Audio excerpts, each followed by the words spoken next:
The Thom Hartmann Program is brought to you in part by the Aiden Forecast, an investment newsletter with weekly updates of leading market indicators and a monthly deep dive into what the details of the economy and the markets mean for investors and retirees. On the web at aidenmarkets.com. Wines have some of the highest pesticide levels in our food chain. This hour brought to you by ecowine.com. Pesticide-free wines, organic wines, imported from France by the Organic Wine Company, ecowine.com.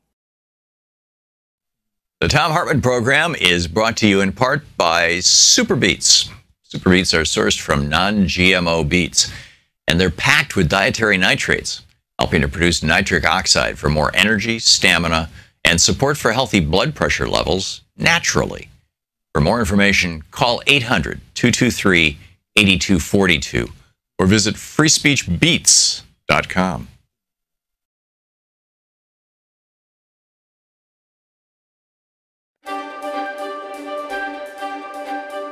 It's the Thom Hartmann University Book Club. Today we're reading from Medea Benjamin's new book, Kingdom of the Unjust, Behind the U.S.-Saudi Connection.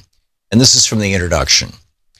Through the women-led peace organization Code Pink, which I co-founded with Jody Evans after the 9/11 attacks, I have spent much of the last decade standing up against the U.S. military intervention in the Middle East and supporting local democracy activists.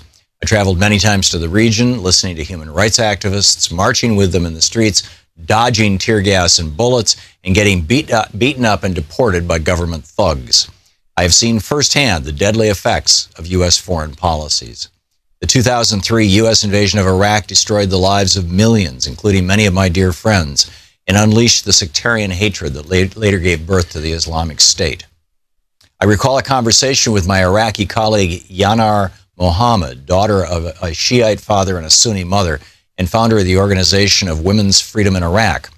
When I asked her what was the most notable legacy of the U.S. invasion of her country, she gave the chilling response: we, Sunnis and Shia, learned to hate each other. In another part of the Middle East, U.S. military support for Israel has wreaked havoc on the lives of Palestinians and aroused the ire of people throughout the region. Continuous U.S. military interventions, from drone warfare in Yemen to overthrowing Muammar Gaddafi in Libya to funneling an endless stream of weapons into the region, have unleashed new levels of violence. But the United States is not the only nation whose massive footprint has been trampling on the lives of people in the Middle East.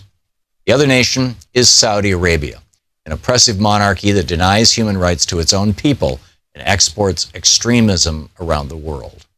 It also happens to be the closest U.S. ally in the Arab world. During the 1980s and 1990s, I met intolerant and violent young men in Pakistan and Afghanistan who were trained to hate Westerners in Saudi schools. In 2001, I saw my own nation convulsed by an attack on September 11th that was perpetrated mostly by Saudis. Not hard to connect the dots behind the spread of the Saudi intolerant ideology of Wahhabism, the creation of Al-Qaeda and the Islamic State, and the attacks in New York, Paris, Brussels, and San Bernardino.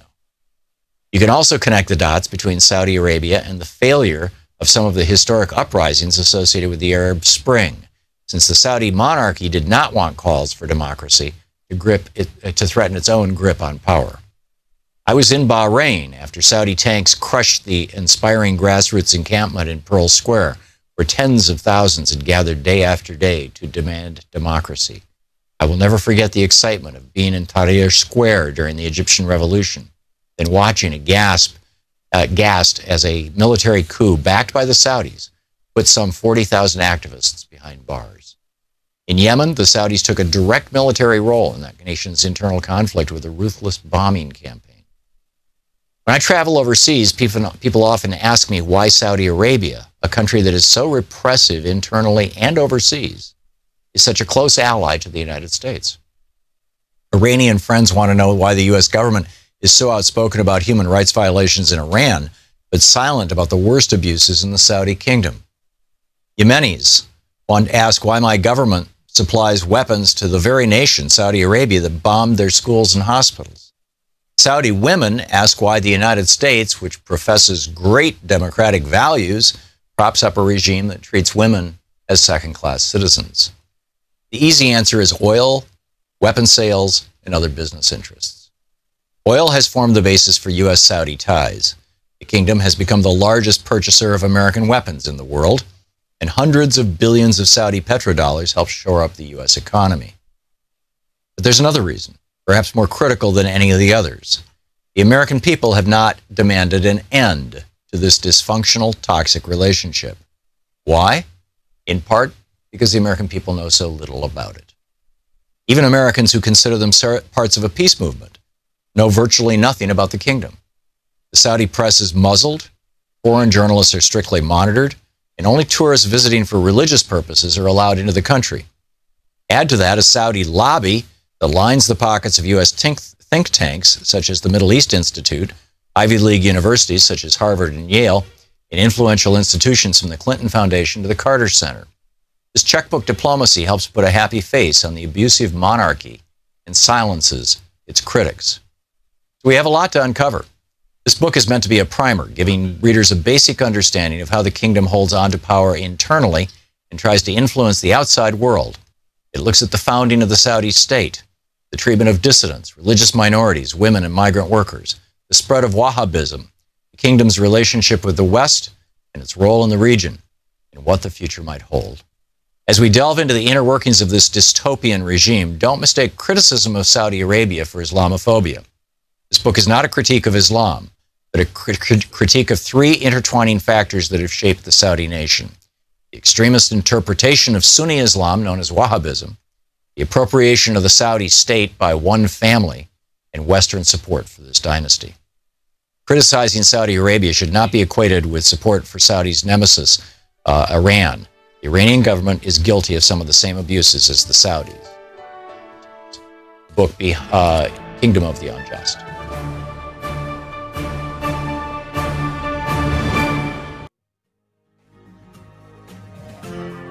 This is the Thom Hartmann Program.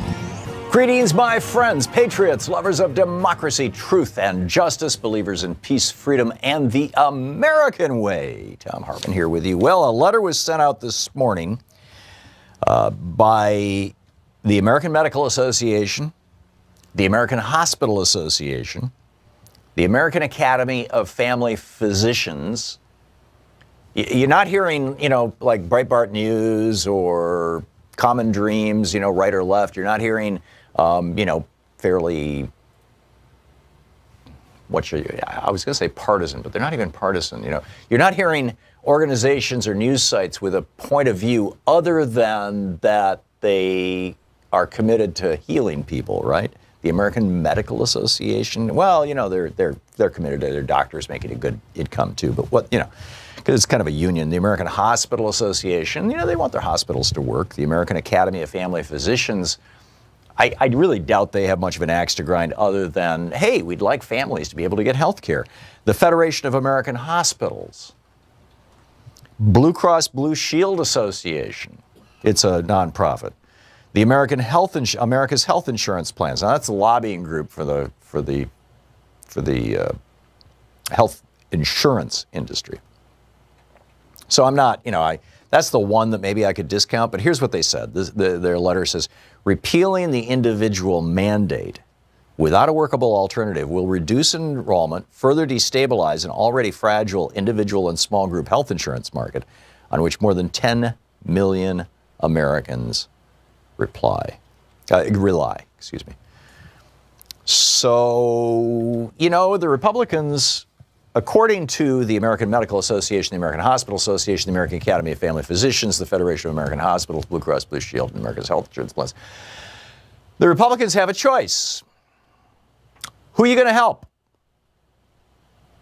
Are you going to help people who, Americans who might get sick?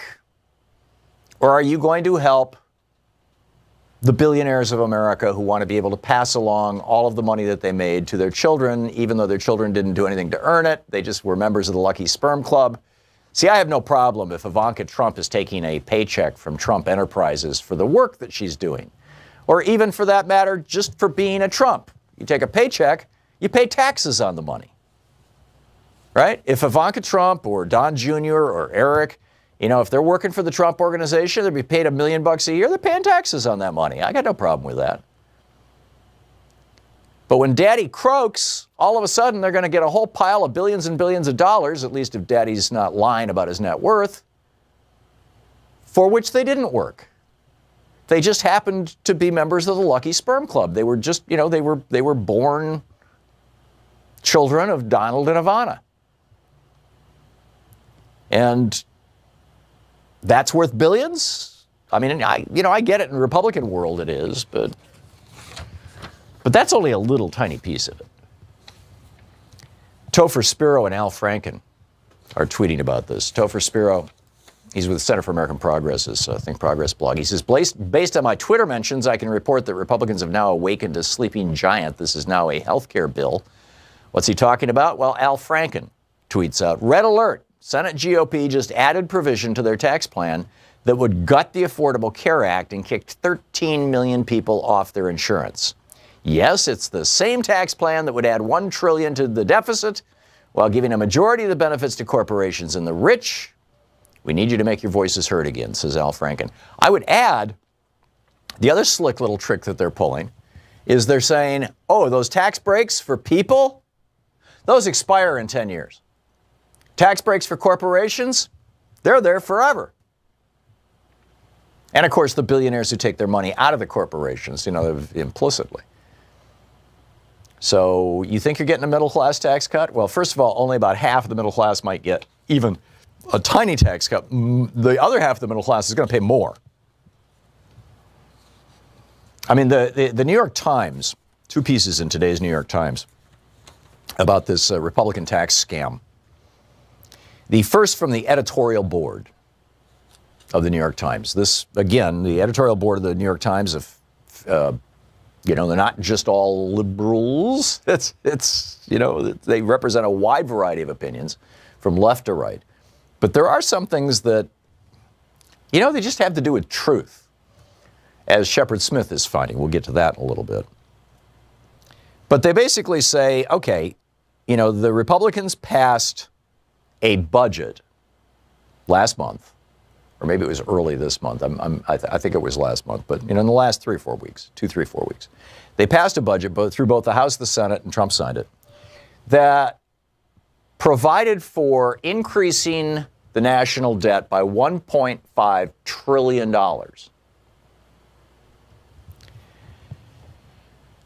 The problem that they have, and so, they've got $1.5 trillion in tax breaks that they can give to billionaires, like Donald Trump, say you're not going to have to pay an inheritance tax. Your estate will not have to pay an inheritance tax when it hands your money to your undeserving children. Because if they were deserving, they would have been paid and they would have paid taxes on that income. You getting this? I mean, this is very simple. There's just simple principles here. So, number one, to pay, to out of that $1.5 trillion that the Republicans intend to borrow from the Chinese and the Saudis and whatnot, they're going to give a massive tax break to billionaires in the form of ending the estate tax, a massive tax break to, in particular, big tech companies. I mean, it's almost breathtaking, the tax break that these companies are going to get. This from Public Citizen, again, this was Don Owens. I thought maybe it was Rob, but this press release just came out. The tax holiday proposal supported by President Donald Trump and congressional Republicans would give 8 top technology corporations a $95 billion tax break. Now, keep in mind, these are among the most profitable companies in the history of human civilization. They are sitting collectively on hundreds of billions of dollars in cash. They are not cash strapped. They are not in need of more money to expand or hire new people. All of that is total BS. The richest company in history, says Robert Weissman, the president of Public Citizen, the richest country in history is hardly in need of a $50 billion tax benefit. And that's the amount of money that will go to Apple, $47.1 billion. The 8 tech giants collectively hold more than $502 billion offshore, most of which is booked in their 94 tax haven subsidiaries around the globe. Just Apple is sitting on $252 billion overseas. So in exchange for giving Apple and Trump and his billionaire buddies this huge tax break, here's what the editorial board of the New York Times says. This is what the Republicans have to find $200 billion to pay for this. So number one, do away with the individual mandate on Obamacare. That'll get you a couple $100 billion. Well, we're not sure exactly how much money it'll get you, but a lot of people will say, well, you know, I'm young and healthy, I don't need health insurance, and they'll drop off. And so they're no longer paying into the program. So then the insurance system really starts to crash. Number two, planning on adopting a child? Republicans are doing away with a $13,000 child adoption tax credit. This is going to give them $3.8 billion that they're stealing from adoptive families that they can give to billionaires. Have or develop a chronic illness? Nearly 9 million taxpayers last year deducted $84 billion from their taxes in 2015, excuse me. $182 billion over 10 years. So if you're sick or anybody in your family is sick, you can no longer deduct your health care expenses. You need to take care of dependent care families. You can currently deduct up to $5,000 if you're caring in your house for aging mom or disabled child. Forget that. The Republicans don't want you to be able to deduct that. And this is going to raise $6.5 billion that they can give to Ivanka Trump and the Koch brothers' children. We'll be back with more of this outrage. This is the Thom Hartmann Program. Just a moment. It's incredible what the Republicans are willing to trade away to be able to give the donor class to the Republican Party anything they want.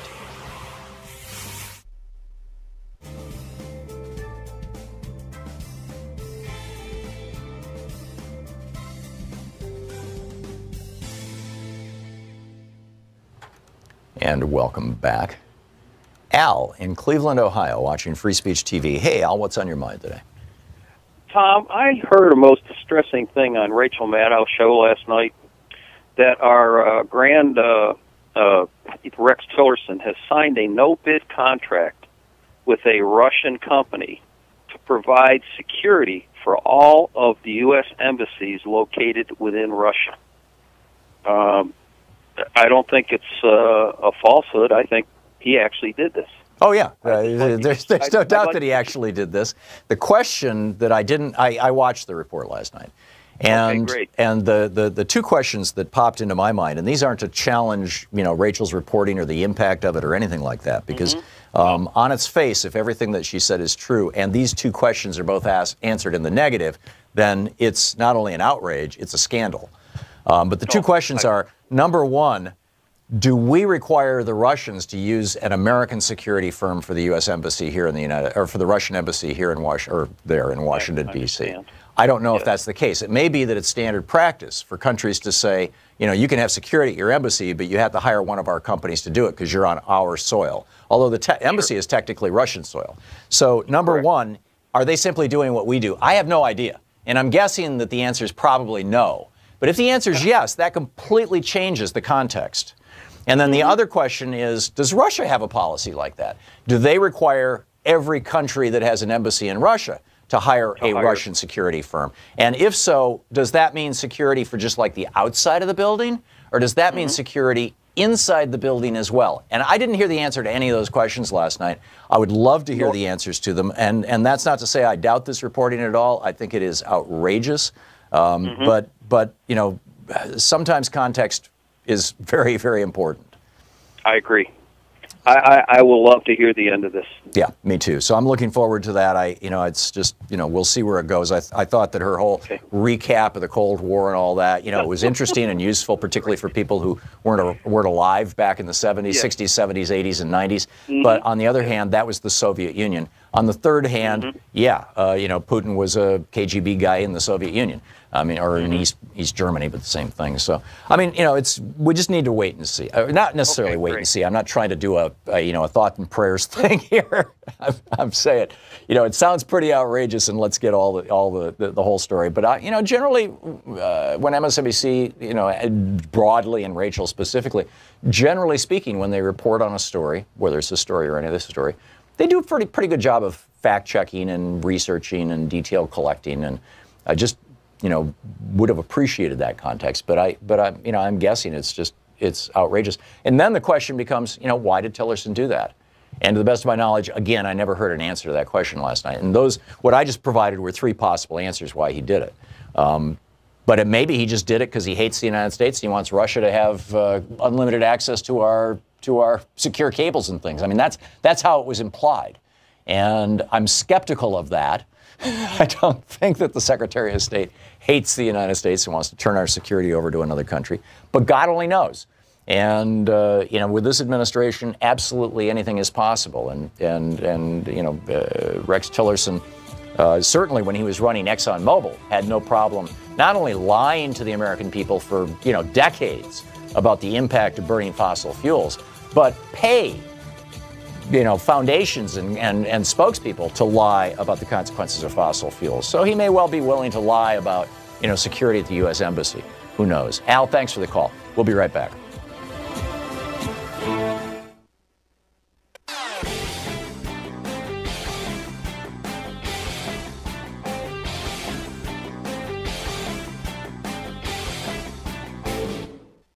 This year's election results have generated fear, sadness, and despair. In the days and months ahead, our democracy may face a crisis of historic proportions. But there is good news. There is good news. There is good news. Thousands of people are stepping forward in solidarity, resistance, and resolve. We join them. We join them.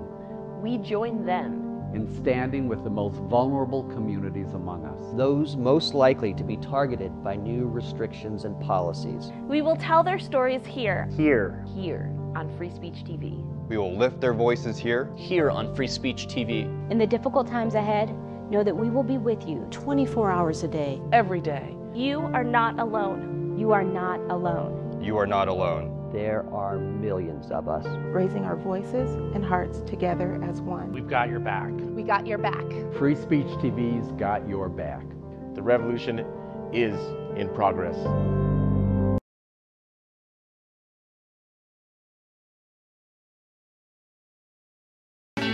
Welcome back. The Republican tax scam. To continue through the list that the New York Times laid out in today's editorial by the editorial board. This is not, one of the predictable lefties in the New York Times, although I've got Paul Krugman up next and I'll share his thoughts on this with you too. So if you have or develop a chronic illness, right? You got rheumatoid arthritis, you've got lupus, you've got, I don't need to go through a list of chronic illnesses. You know what a chronic illness is, diabetes, whatever.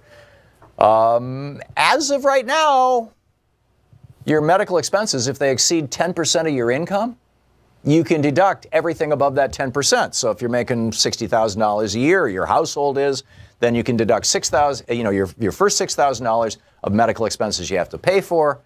But if caring for yourself or your spouse or your kids costs more than $6,000 a year for somebody making 60 grand, then it's all deductible until this bill passes. And then it's not deductible. You get to pay taxes on the money that you're then using to pay to take care of yourself or your children or your spouse or your parents. If you have dependents that you take care of, children or elderly adults, right now you can deduct up to $5,000 a year from your taxes for the cost of taking care of people in your home.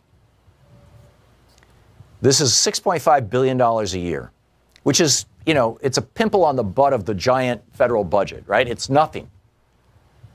$6.5 billion.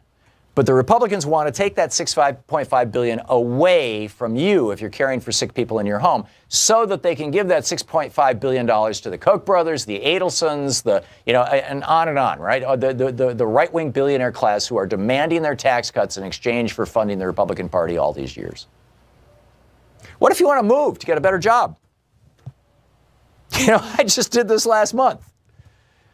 I'm not sure if I qualify for this or not. I got to talk to my accountant, but I don't think I do because I didn't change jobs. But in any case, our business moving expenses are deductible, but I don't think my personal ones are. But if you're moving to change jobs, you can actually deduct those expenses, the moving expenses, and people do. It amounts to $10 billion a year in tax breaks for average working people who move around the country to get a better job. And by the way, this is what Republicans are constantly telling you to do, right? Hey, if you live in a high-tax state like California, come to Texas. We got great jobs here. $7.25 an hour, but great jobs here. Well, now Republicans, if you want you to have to pay for those moving expenses if you move to Texas. You want to keep up with inflation? Forget that. They're going to do a chain CPI so that as your income increases with inflation, even though your actual purchasing power is not increasing, so your real income is not increasing, and hasn't since Ronald Reagan became president. In fact, for the majority of Americans, or at least half of Americans, it's gone down since Reagan became president. Yes, household income has gone up. Individual income has remained flat at around $28,000, $29,000 a year, something like that. You want to keep up with inflation, though. What happens is, as you know, you get, say, a 2% raise every year or something like that, even 1% raise. Say inflation is 3%, but still you're going to slide into higher and higher tax brackets every year because of this. I explained this yesterday, because of the way that they want to index this. That will cost you and me $128 billion a year. Not rich people; they're already in the top bracket. It's all the rest of us who will experience bracket creep, who will be moving into higher brackets. Want help buying a home? Republicans want to end a program that lets state and local governments issue private activity bonds to finance housing and that lets homeowners claim a tax credit on certain mortgages.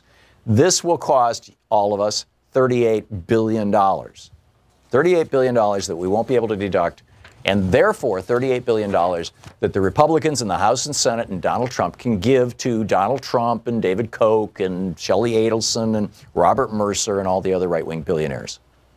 Need help paying for college? Reading from the New York Times op-ed today, the bill repeals, the bill repeals numerous educational deductions and credits. This is what the Republicans call closing loopholes. Basically, screw the middle class. They're not closing, to the best of my knowledge, any loopholes for businesses. In fact, they're opening up loopholes for businesses. You can more rapidly accelerate depreciation, for example. So, for example, one of my kids worked his way through graduate school as a teaching assistant and a research assistant, as a graduate student teaching undergrads, and got tuition in exchange for that. That's tax-free right now.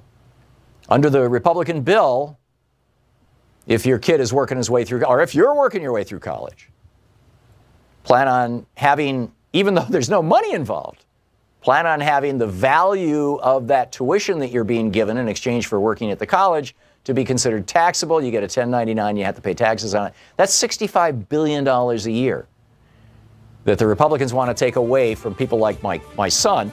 And I mean, this was 10 years ago, but for the generation now that wants to do what my kids did, or at least two of my kids did, so that they can give that $65 billion to David Koch, to Charles Koch, to Robert Mercer, to Shelley Adelson, to, pick your right-wing billionaires. They want that money.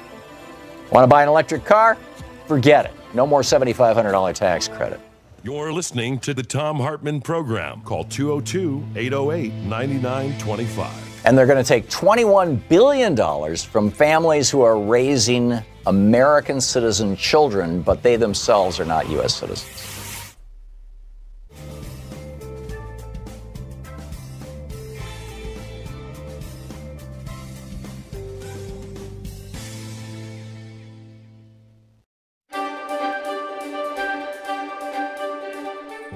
Today in the Thom Hartmann University Book Club, we're reading from a book by an old acquaintance and colleague of mine, Alan Colmes, who passed away this last year. The book is called Thank the Liberals. You're a liberal. If you think you're a conservative, that assertion is surely quite shocking. You may even be so upset upon reading this that you're considering either throwing this book down, shooting a hole in it with your shotgun, or even worse, burning it the way Florida Pastor Terry Jones burned the Koran. Or you may feel the need to toss this book aside even temporarily and find solace in your Bible. However, that's a fairly liberal book too, so it may not help you get any more comfortable than this one will. The very fact that you haven't done any of these things yet shows how open-minded you are. So don't disappoint and go all Terry Jones on me here. If right now you're saying, but Alan, there's no way I'm a liberal, just do me the favor of hearing me out. Exhibit A, to prove my point that you're a liberal, maybe in conservative clothing, is that you're an American. If you're not an American, keep reading. You'll discover how great it is to be one. As an American, you're free right now to put this book down. Go outside for a walk, take a drive, or head to the nearest airport and fly anywhere in the world. Or you can stay home, go online, and get almost any information you want without it being firewalled by the government. And that's largely because liberals have stood up against such regulations as the Stop Online Piracy Act and the Protect IP Act, SOPA and PIPA, that would have squelched free speech on the internet and made criminals out of innocent content providers. This doesn't mean the government hasn't already overreached. When the government knows what websites you're going to because of the very unpatriotic Patriot Act, they're likely not paying too much attention to you and won't do anything about it. You want to leave your job, start a business, go to a food court, gorge out, just goof off. This is the land of the free, so go ahead after you're done with this book. America was founded on a liberal idea. The concept of a representative democracy without a state religion was a move leftward from the motherland, where the Church of England dictated certain laws and mores. Our forefathers thought that a state religion was repressive, and so they established one of our key tenets: freedom of and from religion. There can be no religious test to hold public office in America. That's liberal. A commander-in-chief who's a civilian, not a member of the military, it's liberal. Taxation with representation, that's liberal. A tripartite form of government where no one branch can rule over the others, yep, that's liberal too. Our founders, the ones conservatives revere so much, took these very liberal ideas and made them so much a part of our DNA that America is unthinkable without them. Let's look at some of the parts of our founding documents that often don't get enough press, but show how liberal we are simply because we're American. Article 1, Section 8 of the Constitution lays out the rights of Congress, stating in part that they have the right to, quote, lay and collect taxes, duties, imposts, and excises to pay the debts and provide for the common defense and general welfare of the United States, end quote. But the government is specifically charged with providing for the general welfare of our population has been much disputed by conservatives. Over time, liberals have fought for numerous items that fall in this category that have greatly benefited Americans, programs conservatives forgot they initially opposed. You'll read about them later in the chapter, Have You Thanked a Liberal Today?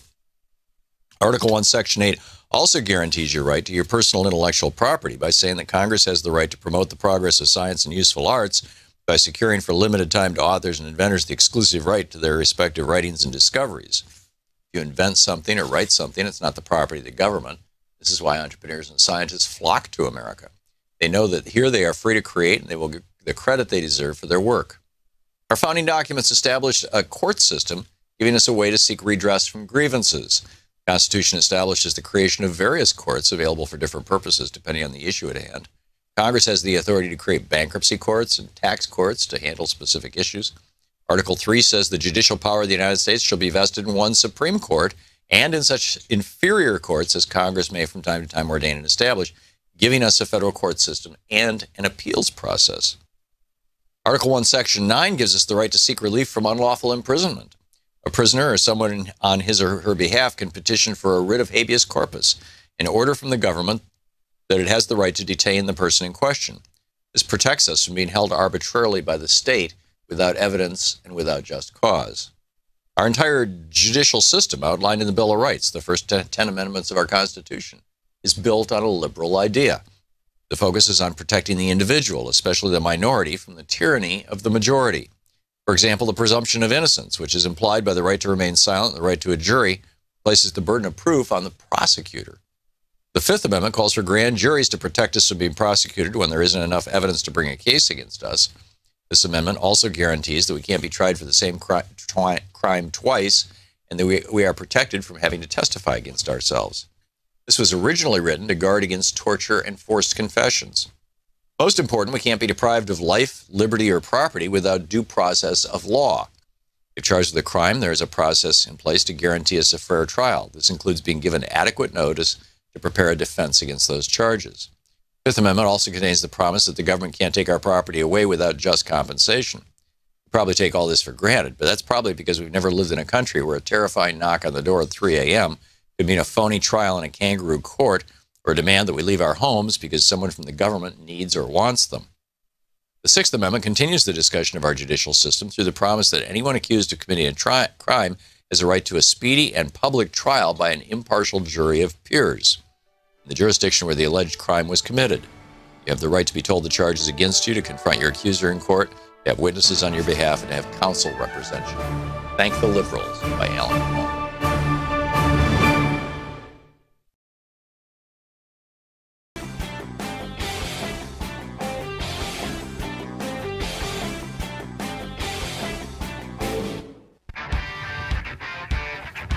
Welcome back. Thom Hartmann here with you. Okay, so to explain why all that stuff that I just went through with the editorial board of the New York Times, if you're planning to adopt a child, then the Republicans want to take your money away and give it to billionaires. If you have or develop a chronic illness, the Republicans want to take your money away and give it to billionaires. If you have dependents you need to take care of, the Republicans want to take your money away and give it to billionaires. If you want to move for a better job, the Republicans want to take your money away and give it to billionaires. If you want to keep up with inflation, the Republicans want to take your money away and give it to billionaires. If you want help buying a home, the Republicans want to take your money away and give it to billionaires. If you need help paying for college, the Republicans want to take your money away and give it to billionaires. This is from the editorial board of the New York Times. If you're an undocumented parent raising a child who is an American citizen, the Republicans have calculated that they can make $21 billion by not giving you a tax deduction for caring for an American citizen. If you want to buy an electric car, that's $7,500 tax credit. Forget it. We're going to continue to subsidize fossil fuels to the tune of hundreds of billions of dollars a year. $5 trillion worldwide. Subsidies for coal, natural gas, and oil. And we're going to continue to subsidize nuclear to the tune of billions of dollars a year through the Price-Anderson Act and a whole bunch of other programs. We're going to continue to subsidize those.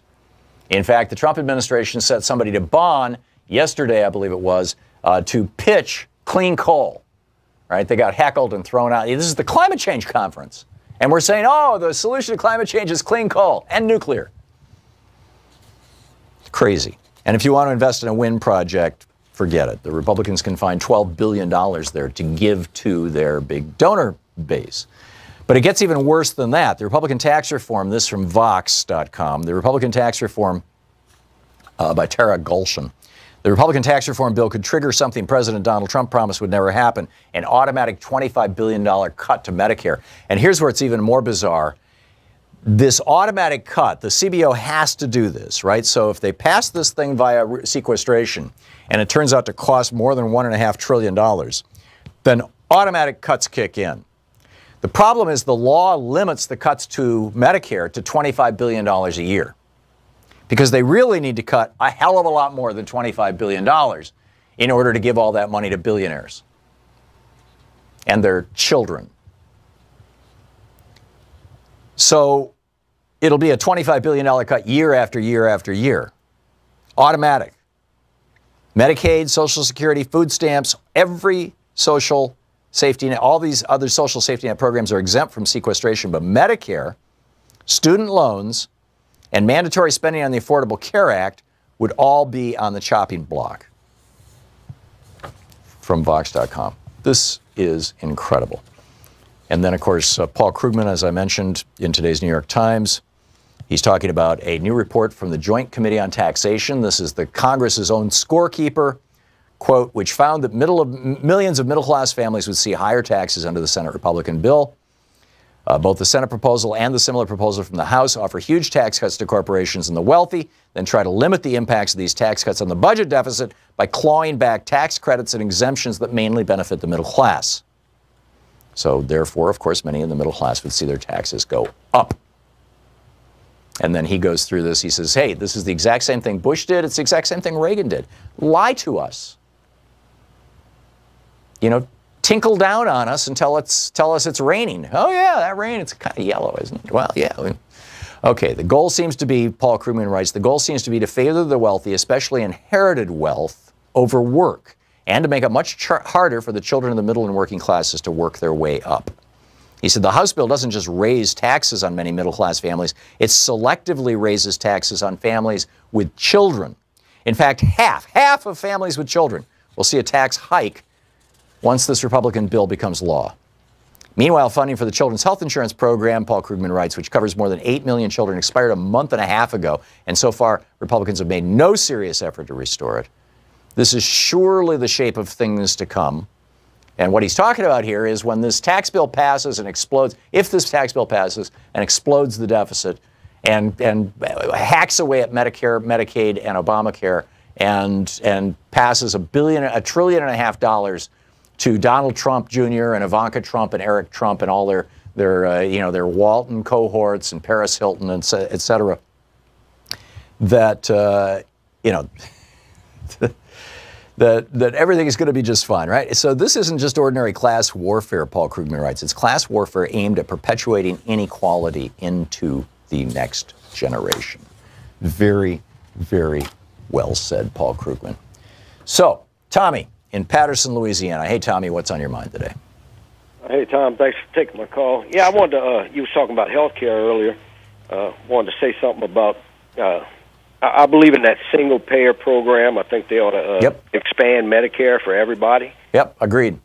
And, have the working class, because we're already paying, it comes out of our paychecks anyway. If you cut out the middleman, which is the insurance companies, you would drastically reduce prices, because I forget what the figures are and what they make in profits. They're skimming 20 to 25% off the top, depending on the size. By law, they can the big companies can skim 20% off the top. The smaller health insurance companies can skim 25% off the top. By contrast, Medicare and Medicaid run on budgets of 3 and 2% respectively. Yeah, it's a lot better if you cut out the middleman and you're not paying them, because they make all their money off the premiums anyway. If you had a slight increase in Medicaid that comes out of your paychecks, and you cut out the profit margin of the middleman, which is the insurance companies, and it's not just their profit margin. Just being in business alone, their electricity bills, their buildings, their cars, everything else that's not in the profit margin wouldn't be there if they were out of the picture. Because when it comes to health care, it's a moral issue. It shouldn't be a profitable company involved in it, because that's why we pay more than anybody else in the world does for it and get less. Absolutely, Tommy. The big health insurance, and thank you, very, very well said. Appreciate the call. The big health insurance companies, corporate jets. Medicare doesn't need any corporate jets. Big, national advertising budgets. Medicare doesn't need an advertising budget. United Healthcare has over 100 employees who make over $1 million a year, and Stephen J. Hemsley, the CEO, has taken over $1 billion a year, as did his predecessor, Bill McGuire, took over $1.6 billion in compensation out of United Healthcare. I mean, it's mind-boggling, right? And none of that, if you go to a Medicare for All system, none of those expenses exist, because you and I are paying all those expenses. Incredible. Tony in Huntsville, Alabama. Hey, Tony, how's Alabama dealing with Roy Moore?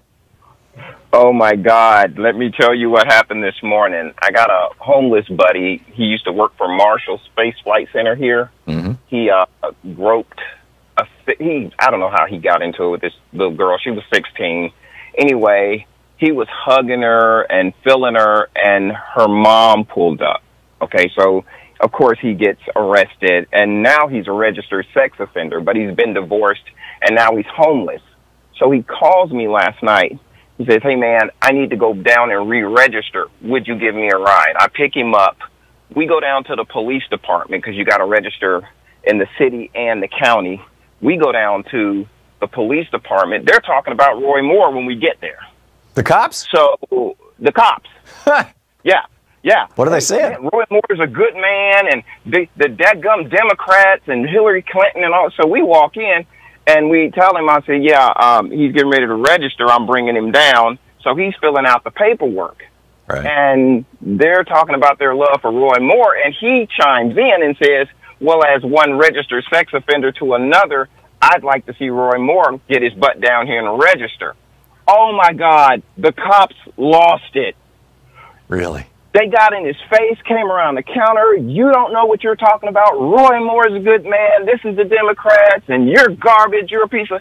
And he said, hey, man, I got the same exact crime as Roy Moore. He reaches in his notebook, Tom, and pulls out the exact law, and it says being 16 years of age or more than someone 16 or less constitutes statutory rape. It's on paper. Right. They took that paper from him, balled it up, threw it in his face, and told him to get registered and get his BASS off the property.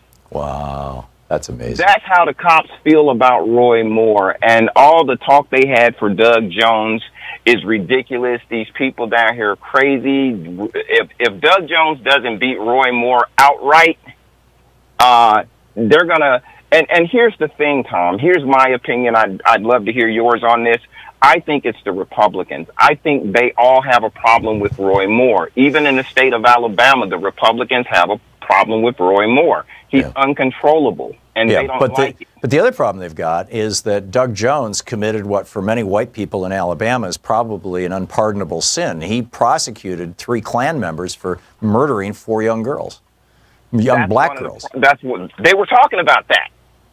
Really? They were actually talking about the Klan part of it when we walked in. They said that the commercials that they're running for Doug Jones, it has nothing to do with him arresting those people for those 4 black girls. He didn't give a damn about them. It was about money. The only thing he got was a civil case, and it was all about money. And he used the black people to get money, and he's looking good to black people, and they're dumb and stupid. And they are actually pro-Klan here too. Was there a single? They person? Really don't like him. Tony, was there a single person of color in that police station? There was, and as a matter of fact, there was a sergeant that walked in while we were there, and we said hello. He said, "Hey, how's everything going?" And we said, "Hey, fine."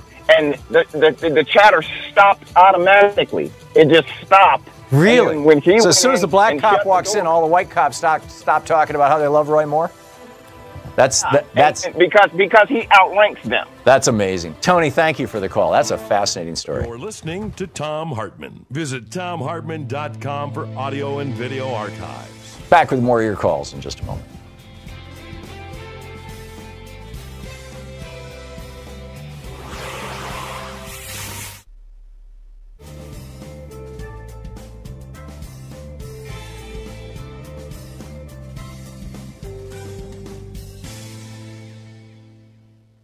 And welcome back. Jared in Downington, Pennsylvania. Hey, Jared, what's on your mind today?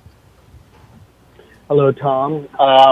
First, Roy Moore is a child molester, and if I supported the death penalty still, I would personally execute him myself.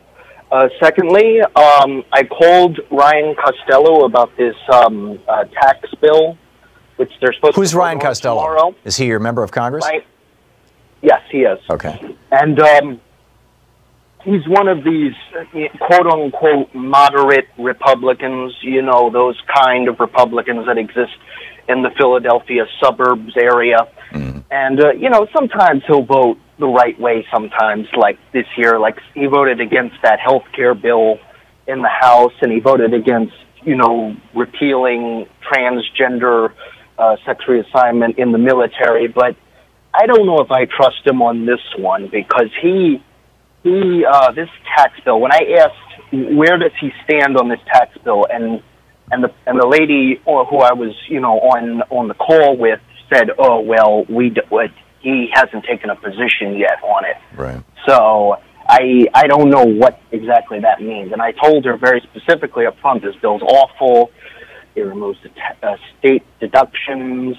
It repeals the estate tax, and I hope it can get through to them that that this bill is awful. But how many Republicans do you think we could get to actually kill this bill, if there are any who will vote against this? Well, you'll need, I think it's 22 or 23 in the House, and you'll need at least 2 in the Senate. Ideally 3 if Pence isn't going to break a tie.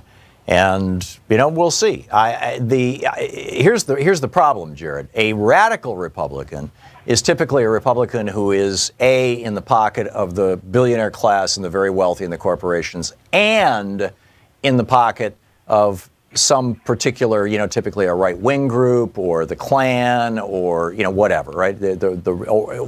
Or just totally in the bag with the whole libertarian Koch thing, right? The moderate Republicans are simply Republicans who take enormous amounts of money from business and then always vote in the to the benefit of business, and they're not so inclined to say, okay, we're going to have the culture wars here and do bathroom bills and that kind of nonsense. Yeah. But both the radical Republicans and the moderate Republicans are totally in the bag for great wealth. I mean, that's how they became Republicans. That's how they stay in office. So I would say no matter how well this guy has voted in the past on legislation that doesn't influence or directly affect the bottom line of the corporations in the district or the tax bill of the billionaires in his district or the multimillionaires in his district, he will vote in their interest. I predict. I absolutely predict it, Jared. I mean, you know, the Republican Party is going to do that. The question is whether there's going to be enough of a groundswell, not so much around stop giving money to billionaires, because that, you know, while that upsets many people, it doesn't upset the broad. But whether people are going to realize, hey, we're going to lose our deductions with regard to our children, we're going to lose our deductions with regard to health care, we're going to lose, you know, and yeah, they're doubling the family deduction, but, you know, for people with student loans, for people with sick people in their family, for people with kids with chronic illnesses, for people who are trying to care for elderly, you know, parents or siblings, you know, this bill is going to just kneecap all of us. And all so that the Republicans can hand $1.5 trillion off to the donor class. Jared, thanks for the call. Good luck there in Pennsylvania, Jared. We'll be back.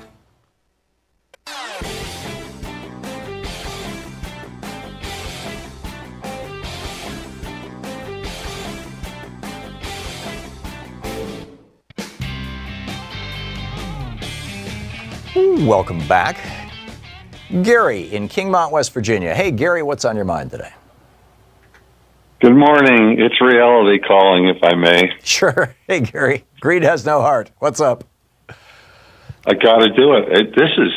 I feel just exactly, we're up there in age of the way you do. There are other men, women, if you will, that feel that we have a culture breakdown. I hope I'm not throwing it too deep of a thing. We have a culture breakdown. You know, I've been thinking, no wonder why one of your books has the word screwed in its main focus. No wonder. Well, I think we're having a culture repair, Gary, frankly. I see what's going on right now with sexual assault of women and how women are coming forward and how America has radically, I would say, in the last year, maybe even the last 6 months, radically changed its level of what's tolerable, what's acceptable, what's, you know, whatever. I see that as a good thing. I think that I think we're seeing a change in acceptable cultural norms around the way that around the way that men and women interact with each other. That's not that dissimilar from the way that back in the 60s and 70s we saw, but particularly in the 60s, we saw a radical change in the way it was acceptable for white people to speak of and speak to people of color and interact with, for that matter. I mean, you know, racism in the United States was not just normal, but even celebrated. It was, you know, the whole Amos and Andy thing. It was the basis of humor. It was the basis of cartoons. It was the, you know, it was found on television every day in the 1950s and the early 60s. True. And then we passed the civil rights legislation, and Martin Luther King's message started sinking in, and that was, you know, it was kind of the same thing. We're not going to put up with you taking advantage of us anymore. We're not going to put up with you exploiting us anymore. We're not going to put up with you dominating us anymore. And that was a major cultural shift. Now, obviously, we haven't cleaned that whole mess up. And this whole sexual assault mess isn't going to be cleaned up probably for a generation. But this is a very consequential beginning, if that's what you're talking about. And I think it's a good thing. I am. That's part of it. And another part that bothers me, really troubles me, and I think it's a cultural thing. Maybe you can tell me if I'm wrong. Facts don't seem to matter unless you bring these idiots before a judge or a jury. Yeah. Well, facts don't seem to matter. That's another thing that troubles me. And we continue to be a victim of our own success. Some legit, some phony.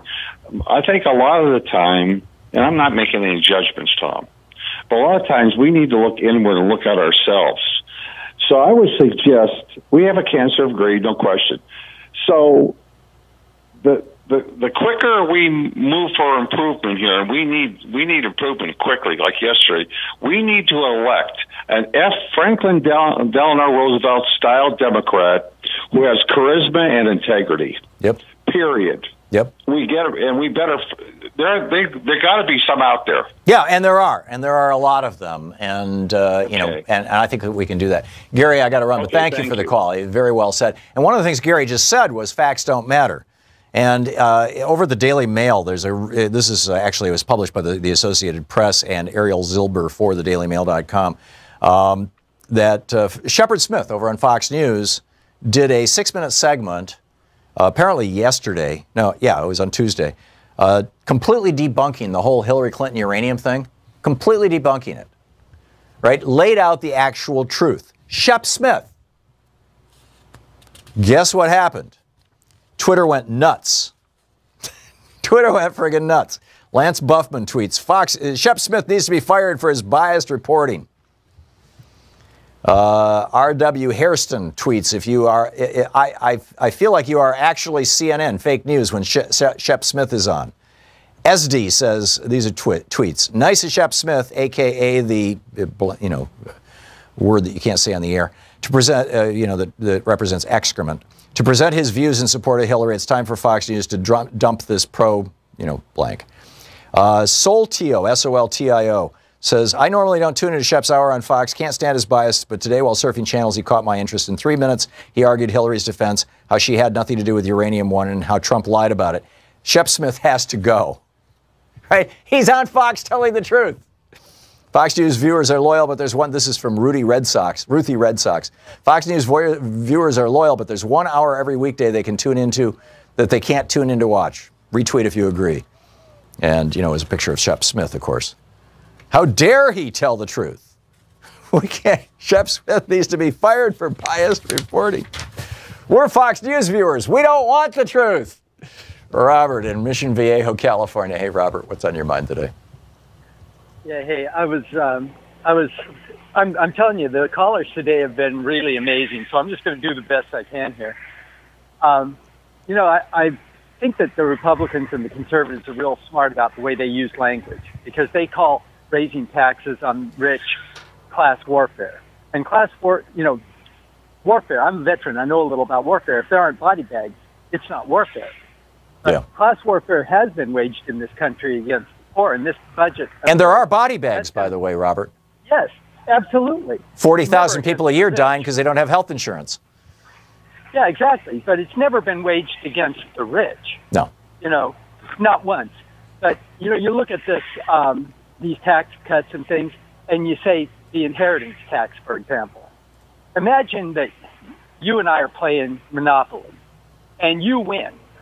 And then we get up from the table, and your kid sits down where you were sitting, starts where you left off. My kid sits where I'm sitting, starts where I left off.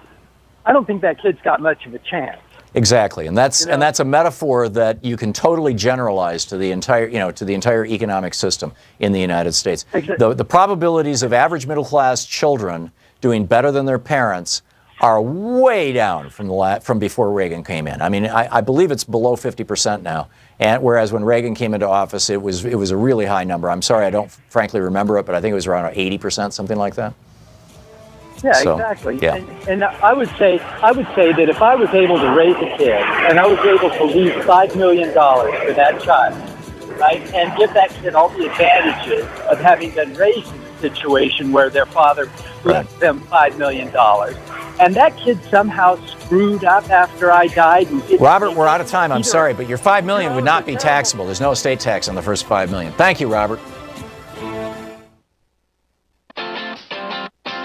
You're listening to Thom Hartmann.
The Thom Hartmann Program is brought to you in part by the Aiden Forecast, an investment newsletter with weekly updates of leading market indicators and a monthly deep dive into what the details of the economy and the markets mean for investors and retirees. On the web at aidenmarkets.com. Wines have some of the highest pesticide levels in our food chain. This hour brought to you by ecowine.com. Pesticide-free wines, organic wines, imported from France by the organic wine company, ecowine.com. The Thom Hartmann Program is brought to you in part by Super Beets. Super Beets are sourced from non-GMO beets, and they're packed with dietary nitrates, helping to produce nitric oxide for more energy, stamina, and support for healthy blood pressure levels naturally. For more information, call 800-223-8242 or visit freespeechbeets.com.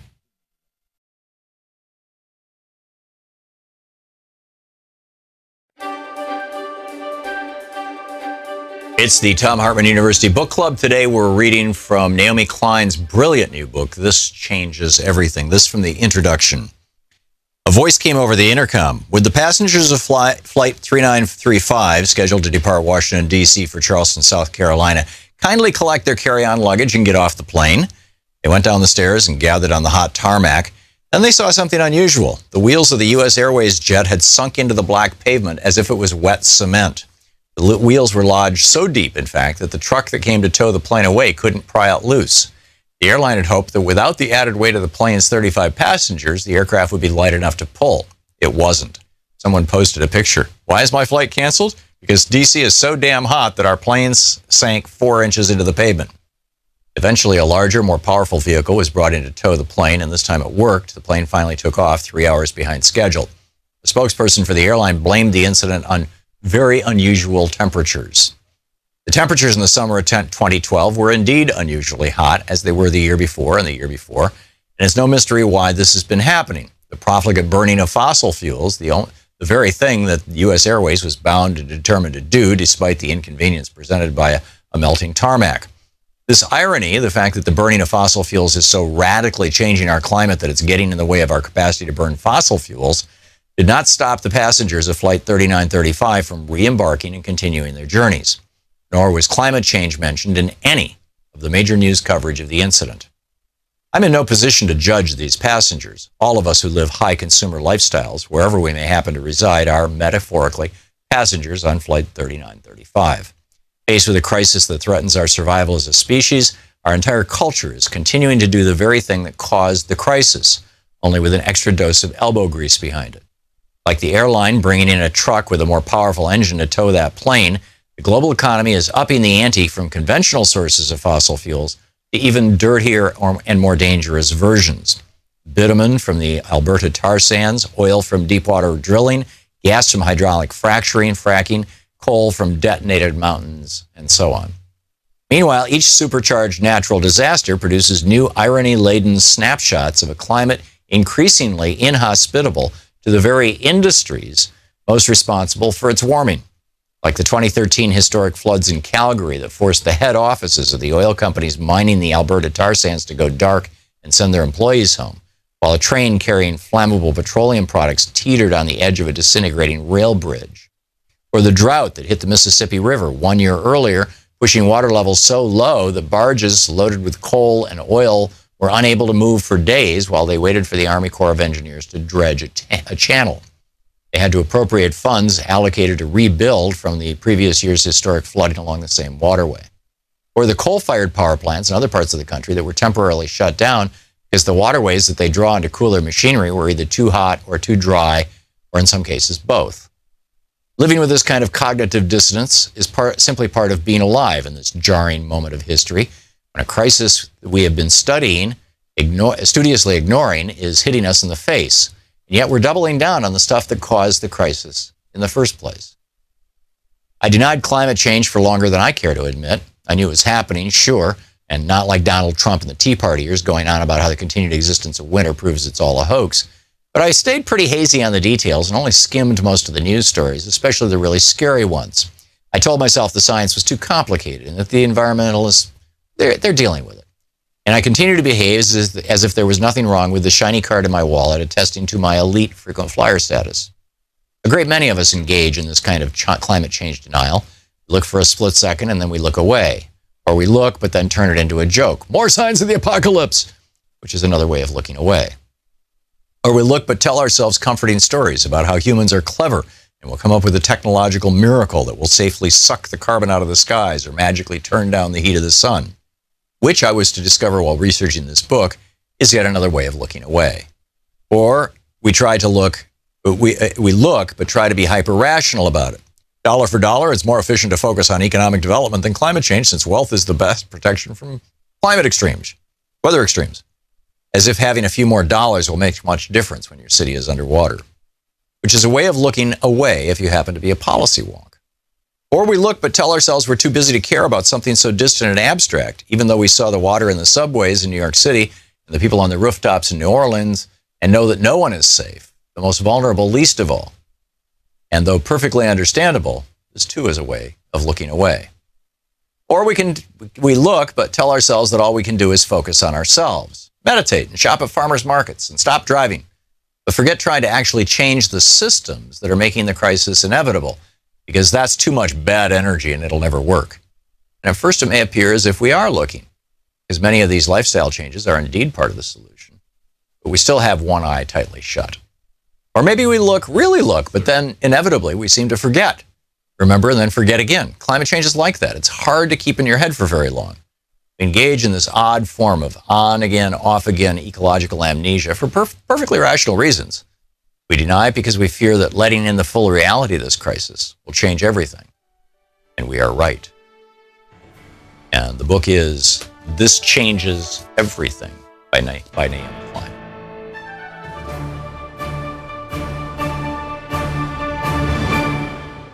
How do we differentiate this? How do we communicate this? The book is Cracking the Code. It's about the communication code.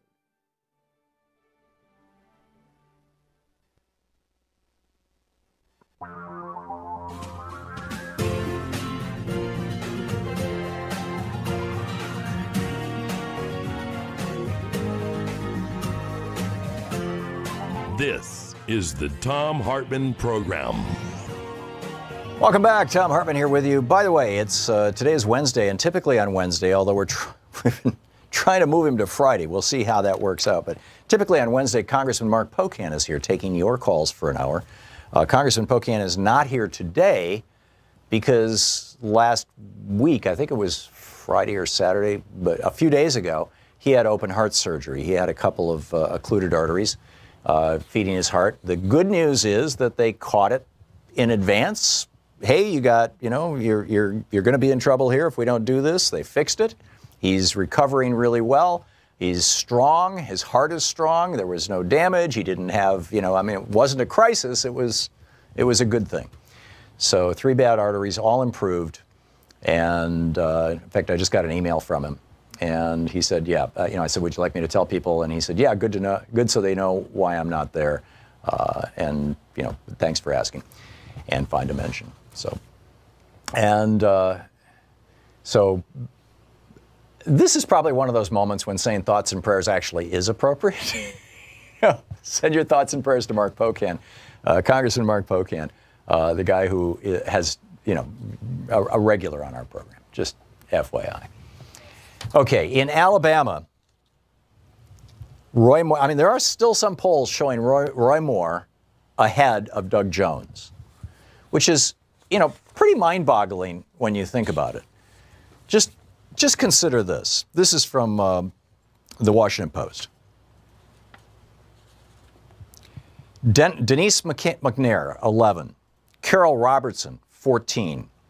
Addie Mae Collins, 14. And Cynthia Diane Wesley, 14. These 4 girls, an 11-year-old and 3 14-year-olds, kind of ironically, given that, one of the Moore accusers is saying she was 14. These 4 girls were murdered by 4 white Klansmen in 1963 at the 16th Street Baptist Church in Birmingham, Alabama.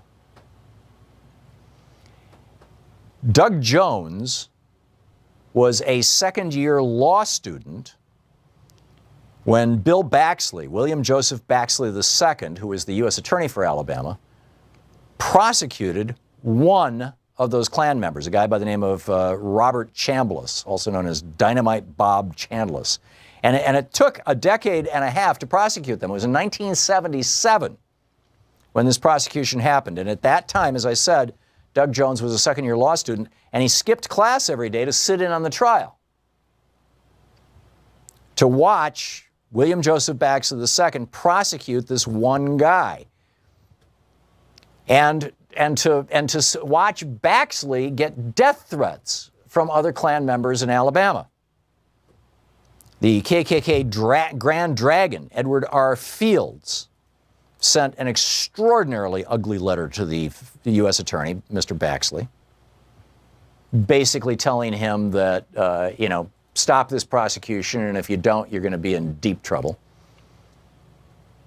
Baxley sent him back a one-sentence letter typed on official stationery. Dear Mr. Fields, my response to your letter of February 19, 1976 is, kiss my ass. Sincerely, Bill Baxley, Attorney General. Excuse me, I identified him as the U.S. Attorney. Apparently he was the Attorney General. As Jones watched the testimony in the Jefferson County Courthouse, this from the Washington Post, it became clear that Chambliss did not act alone in the bombing, although only Chambliss was being prosecuted. 20 years after Chambliss was convicted, Jones, Doug Jones, the guy who's running against Roy Moore in Alabama, 20 years after that prosecution of the one guy for murdering these four little girls, Denise McNair, Carol Robertson, Addie Mae Collins, and Cynthia Diane Wesley, murdered by four white male Klan members. 20 years later, Doug Jones said, we're going to finish this prosecution. And he found two more Klan members. I believe one of them had died, so there was two left. Thomas Edward Blanton Jr. and Bobby Frank Cherry. And he prosecuted them, and he convicted them. And now he's running for the United States Senate. So who do you want to vote for? Alabama. That's what this is going to come down to, and we're going to know the answer to this in 3.5 weeks. Who does Alabama really want to vote for? Do you want to vote for the guy who prosecuted the racist, bigoted killers of four young black girls, 3 of them 14 years old? Or do you want to elect the guy who got kicked out of the mall, the Gadsden Mall? They're going to have to change the Gadsden flag, right? That's the "Don't Tread on Me" flag with the little snake. They're going to have to change it to "Stay out of my mall," right? Because the Gadsden Mall in Alabama said to Roy Moore, "You're not welcome here anymore." This was, years ago, 20 years ago, 30 years ago, when he was 32 years old, because he was trolling the mall for teenage girls that he could pick up. Always, of course, asking their mother's permission, as Sean Hannity would point out to you. The boycotts against Sean Hannity, by the way, we talked yesterday about some of the companies that have left his program, has expanded. Another half a dozen companies have left the Hannity program. But meanwhile, in Alabama, the way that the Moore campaign, or at least people who like the Moore campaign, are pushing back, and we don't know what the source of these robocalls are, or is, but the robocall, I'm going to read it to you and then I'll play it for you, and that way, because parts of it are a little hard to hear. The guy is affecting a fake kind of New York Jewish accent. He calls himself Lenny Bernstein. This is, the anti-Semitism is on display here as well as everything else.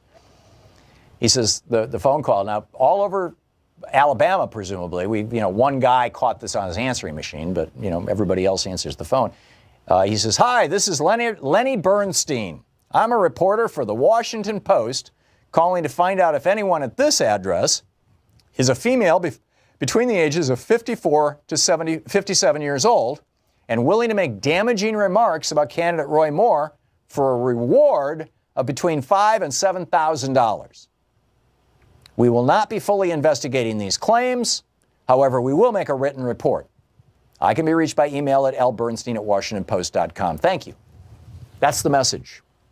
And of course, the email address that he gives out does not exist. There's no such person as Lenny Bernstein, and the Washington Post would never do this kind of thing and would never pay for sources. This is not how journalism is done in the United States outside of, the tabloid publications. Here is the robocall. Hi, this is Lenny Bernstein. I'm a reporter for the Washington Post. Calling to find out if anyone at this address is a female between the ages of 54 to 57 years old willing to make damaging remarks about candidate Roy Moore for a reward of between $5,000 to $7,000. We will not be fully investigating these claims. However, we will need a written report. I can be reached by email lbernstein@washingtonpost.com. Thank you. There you go. So what this 25-second, 26-second recorded phone call that is going to people all over Alabama is essentially saying is that these 5 women who have come forward in the Roy Moore case are all being paid between $5,000 and $7,000 by the Washington Post, and that there's been no fact-checking. Neither of which is true, of course. Not even remotely true. This is the kind of thing that the FBI should be investigating, in my opinion.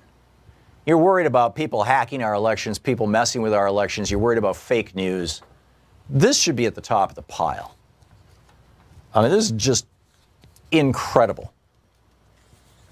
Victoria Jones, by the way, in her newsletter today, she's talking about this whole, the Senate now is talking about, sensitivity training, essentially. She writes, be extra careful of male lawmakers who sleep in their offices. They can be trouble. Doesn't Paul Ryan sleep in his office? Avoid finding yourself alone with a congressman or senator in elevators, late-night meetings, or events where alcohol is flowing. Think twice before speaking out about sexual harassment from a boss that could cost your career. Plus, there's a creep list of the worst lawmakers. Very, very interesting. This is the Thom Hartmann Program. And finally, several Democrats, now more than just one, a bunch of Democrats have introduced articles of impeachment against Trump. More on that after the break.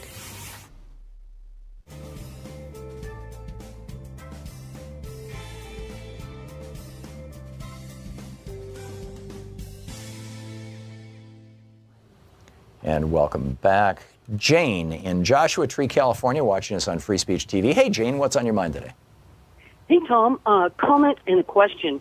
Something that's getting lost in this tax proposal cacophony is that it's not just the elimination of the Obama mandate putting healthcare citizens at risk, but the health of the planet is at risk as well, because the Arctic Wildlife Refuge in Alaska is in the crosshairs this week with a Republican amendment to open it up to drilling. And, please, I urge your listeners to call Susan Collins of Maine. She was the lone Republican to vote for the Cantwell anti-drilling amendment a few weeks ago. Call Senator Alexander, Senator Gardner, McCain, Heller, Portman. I mean, this is just, this is an unsurpassed ecological, it has unsurpassed ecological value and beauty, and not to mention the indigenous people in that area, their lifestyle would be completely obliterated. So I urge people to call today, because they're voting on it, within today or the next couple days. So this is wildlife refuges? Is this a standalone piece of legislation? No, this is tucked into the tax bill to justify the tax cuts. Oh, geez. Amendment.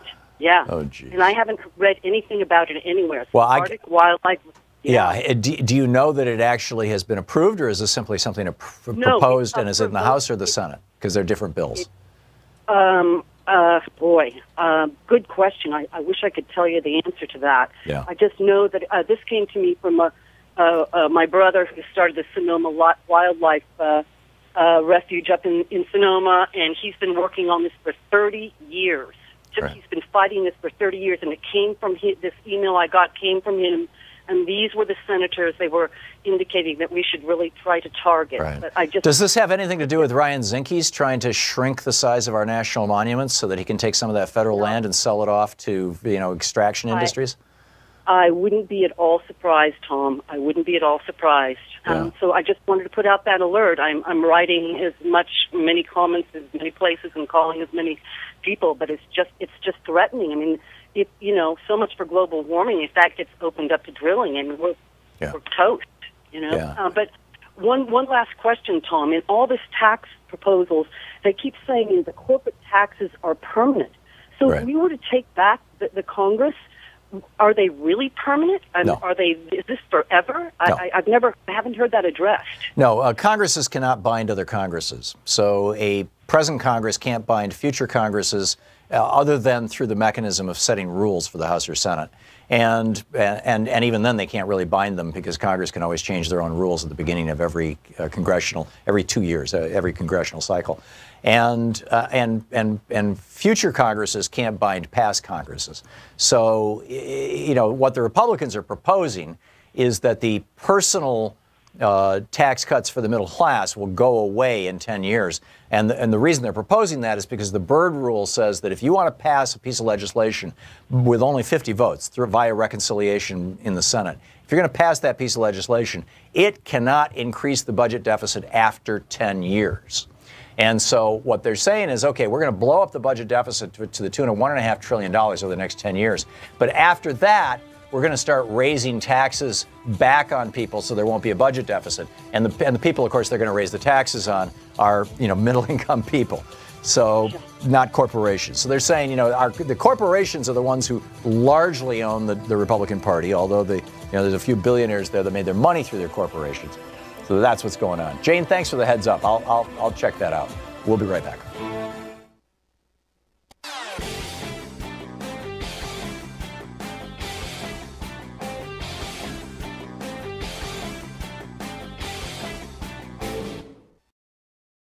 Hi, I'm Valerie with Free Speech TV. We're proud to provide you with independent, unfiltered news and documentaries. And as our valued viewer, you can help us continue bringing Free Speech TV well into the future. Join our Pearly Gate Rebels, our planned giving program. Your gift of any size will help ensure democracy endures through an informed citizenry. You can donate property, money, or assets. It's easy. My spouse and I are proud Pearly Gate Rebels. We're doing our part to ensure that Free Speech TV will be here to deliver thought-provoking news and information well into the future. Join us. Call 877-378-8669 or email me at valerie@freespeech.org. Rebel against media owned by billionaires and become one of our Pearly Gate Rebels today.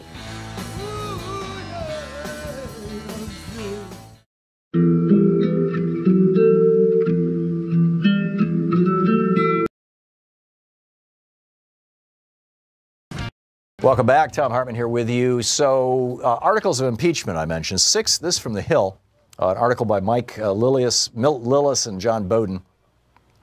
6 House Democrats on Wednesday launched the latest effort to oust President Trump, introducing 5 new articles of impeachment revolving around the central theme that Trump is a danger to our country. Steve Cohen, the Democrat from Tennessee, is the principal sponsor of the resolution. He was joined by Luis Gutierrez of Illinois, Al Green of Texas, Marcia Fudge of Ohio, John Yarmouth of Kentucky, and Adriano Espaillat of New York, all Democrats. The lawmakers said Trump obstructed justice when he fired James Comey. They accuse him of violating the Foreign Emoluments Clause, principally through his hotel in D.C., but other things as well. And finally, Democrats say the president has undermined 2 of the country's central institutions, the courts and the press, in ways that threaten the health of our democracy. We'll see where this goes. I don't see impeachment on the horizon immediately, in large part because there's no clear consensus about an impeachable offense outside of the things that I just identified. And even there, the Republicans are not willing to acknowledge that those are even offenses, much less impeachable offenses. But if Robert Mueller comes back and says, okay, here's this or here's that, or this is, whatever it may be, and actually says, here's an actual crime that it looks like Trump committed, then I think it's going to happen fairly quickly. I mean, if they're going to impeach Bill Clinton over lying to a grand jury about whether he had sex with Monica Lewinsky, and really even that lie was a matter of parsing, because in Bill Clinton's mind, at least the way he explained it, I guess, in his mind, sex involved actual sex, having, intercourse, whereas he and Monica Lewinsky never did that. They did a whole lot of other things, but they didn't do that. And so he thought he was, well, I don't think he thought he was telling the truth, but you know what I'm saying. He was trying to parse words. There's not even parsing words here. You've got literally foreign governments being told by the State Department to stay at a Trump hotel. And the money goes to Trump. That's pretty bizarre. A lot of other things happening in the news today that I think are really worth noting. Yesterday in California, 4 people were murdered, 10 others injured after a gunman opened fire at a school in Northern California. It was an elementary school in Rancho Tehama. It's about 120 miles from Sacramento. The Tehama County Assistant Sheriff Phil Johnson told the Associated Press that the gunman tried to enter the Rancho Tehama Elementary School with the intention to shoot more children. But the school immediately, they heard a couple of gunshots and they immediately, initiated a complete lockdown. So he couldn't get in. And here's the super kicker. But he did kill 4 people. One of the 4 victims was a neighbor of his who had accused him of assault. The shooter had been involved in a domestic violence incident a day earlier. The neighbor who he killed was a woman, and she had a restraining order out against this guy with the gun. According to the Reading Record Searchlight newspaper, a man who was the neighbor of the gunman, Brian Flint, said that the shooter, quote, has been shooting a lot of bullets lately, hundreds of rounds, large magazines. We made it aware to the police that this guy's crazy and he's been threatening us. Which raises an interesting, just this whole gun thing. The Guardian has a fascinating article today by Louis Beckett in New York City. Today's paper. The headline pretty much says it all. The gun numbers. Just 3% of American adults own a collective 133 million firearms. Facts show owning more than 40 guns is actually fairly common in the United States. We have 55 guns for every 100 people, 265 million firearms, but only 22% of Americans own a gun. So, you've got a few million people who have 1 or 2 guns, but then you've got this relatively small number, 3% of Americans. 3% of 300 million would be around 9 million people if I'm doing my math right. So it must be like, 40, 50, 60, 100 million people have 1 or 2 guns, and then 9 million people have like 30, 40, 50, 60 guns. And this guy, this shooter, was apparently one of them.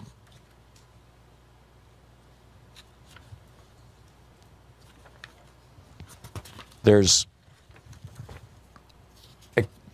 a situation in Uganda, by the way, that I wanted to tell you about. This, actually, I'm running out of time here, but a woman in the a woman in Uganda, a gay woman, a lesbian woman in Uganda, was raped to make her straight. Went to the police abused her.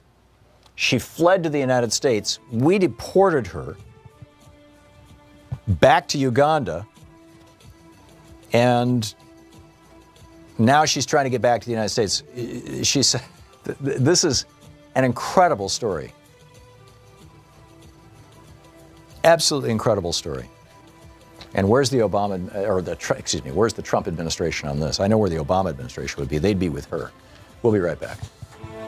You're listening to the Thom Hartmann Program. Call 202-808-9925.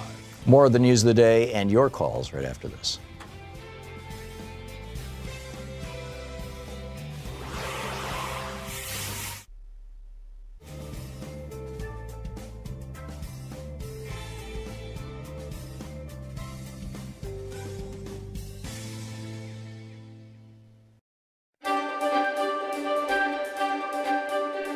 For the Thom Hartmann University Book Club today, we're reading Locked Down, Locked Out, Why Prison Doesn't Work and How We Can Do Better by Maya Chenwar, who is, or was, I believe she still is, the publisher, or the editor, rather, over at truthout.org. This is from the introduction, the very beginning of the book. She uses a word I can't say on the air. I'll replace it with the word damn. Damn, damn, damn, damn, damn. I'm crying with my mother over the phone. It's late evening, December 25th, 2012, and Kayla, my only sister and best friend, has been arrested for the 7th time in the past 6 years. She's in jail again, and this time we're sort of hoping she'll stay there. If she asks, I tell Mom, I'm not bailing her out. Well, You know, we're not, Mom says, her voice low and far away, a weary echo of words uttered in months and years past. If she's in there, at least she'll be safe.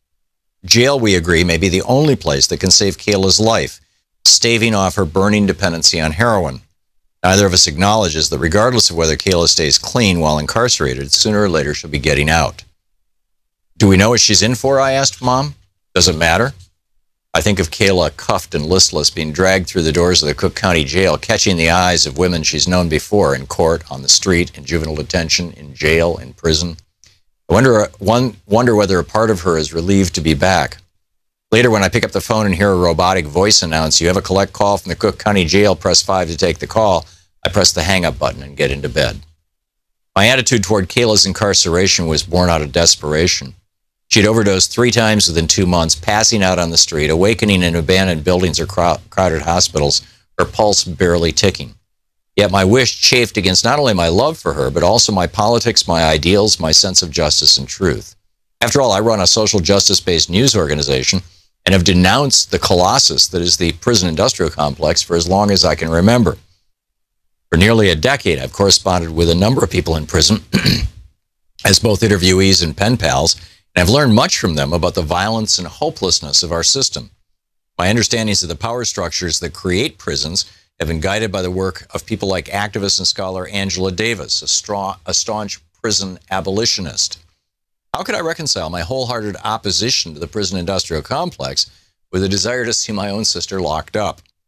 When I look back on that time, I can only comprehend it by acknowledging the insidious, persistent role that prison occupied in my mind. It was closely connected to the role it occupies in larger society. Incarceration serves as the default answer to many of the worst social problems plaguing this country. Not because it solves them, but because it buries them. By isolating and disappearing millions of Americans, more than 2.3 million right now, making us the most incarcerated country on the planet, prison conveniently disappears deeply rooted issues that society, or rather those with power in society, would rather not attend to. Prison, writes Angela Davis, performs a feat of magic. As massive numbers of homeless, hungry, unemployed, drug-addicted, illiterate, and mentally ill people vanish behind its walls, the social problems of extreme poverty, homelessness, hunger, unemployment, drug addiction, illiteracy, and mental illness become more ignorable, too. But, as Davis notes, prisons do not disappear problems, they disappear human beings. And the caging and erasure of those human beings, mostly people of color and poor people, perpetuates a cycle in which large groups of people are cut off from mainstream society and denied the freedoms, opportunities, civil dignity, and basic needs that allow them a good life. In many jails and prisons, incarcerated people are tossed into a dank, dungeon-like solitary confinement cell when they are determined to have misbehaved. It's dubbed the hole. Isolated and dark, it shuts out almost all communication with fellow prisoners on the outside. Guards control the terms of confinement and the channels, if any, by which words can travel in and out. The whole presents a stark symbol of the institution of prison in its entirety, which functions on the tenets of disappearance, isolationism, and disposability. The solution to our social problems, the mechanism that's supposed to keep things together, amounts to destruction, the disposal of vast numbers of human beings, the breaking down of families, and the shattering of communities. Prison is tearing society apart. This country's most marginalized communities bear the overwhelming brunt of that devastation, but ultimately we are all caught up in the destruction as the politics of isolation ruptures the human bonds that could otherwise hold together a safer, healthier, and more just society. The behemoth that encompasses the prison is called by many names. The most meaningful ones, I think, are those that convey the pervasiveness of its power, the way it infects the world outside as well as the people within. Scholar and activist Beth Ritchie uses the term prison nation, describing it as, quote, a broad notion of using the arm of the law to control people, especially people who are disadvantaged and come from disadvantaged communities, end quote. That control can take the form of prisons, jails, surveillance, policing, detention, probation, harsh restrictions on child guardianship, the militarization of schools, and other strategies of isolation and disposal, particularly deployed against poor communities of color, especially black communities. Others have used prison nation simply to demonstrate the system's vastness, how it infiltrates our culture and fuels our national politics, often in invisible ways. Prison industrial complex, PIC, is another key term. Rachel Herzing of the prison abolitionist group Critical Resistance defines it. And then she goes on through this. It's an extraordinary book. Locked Down, Locked Out by Maya Shen.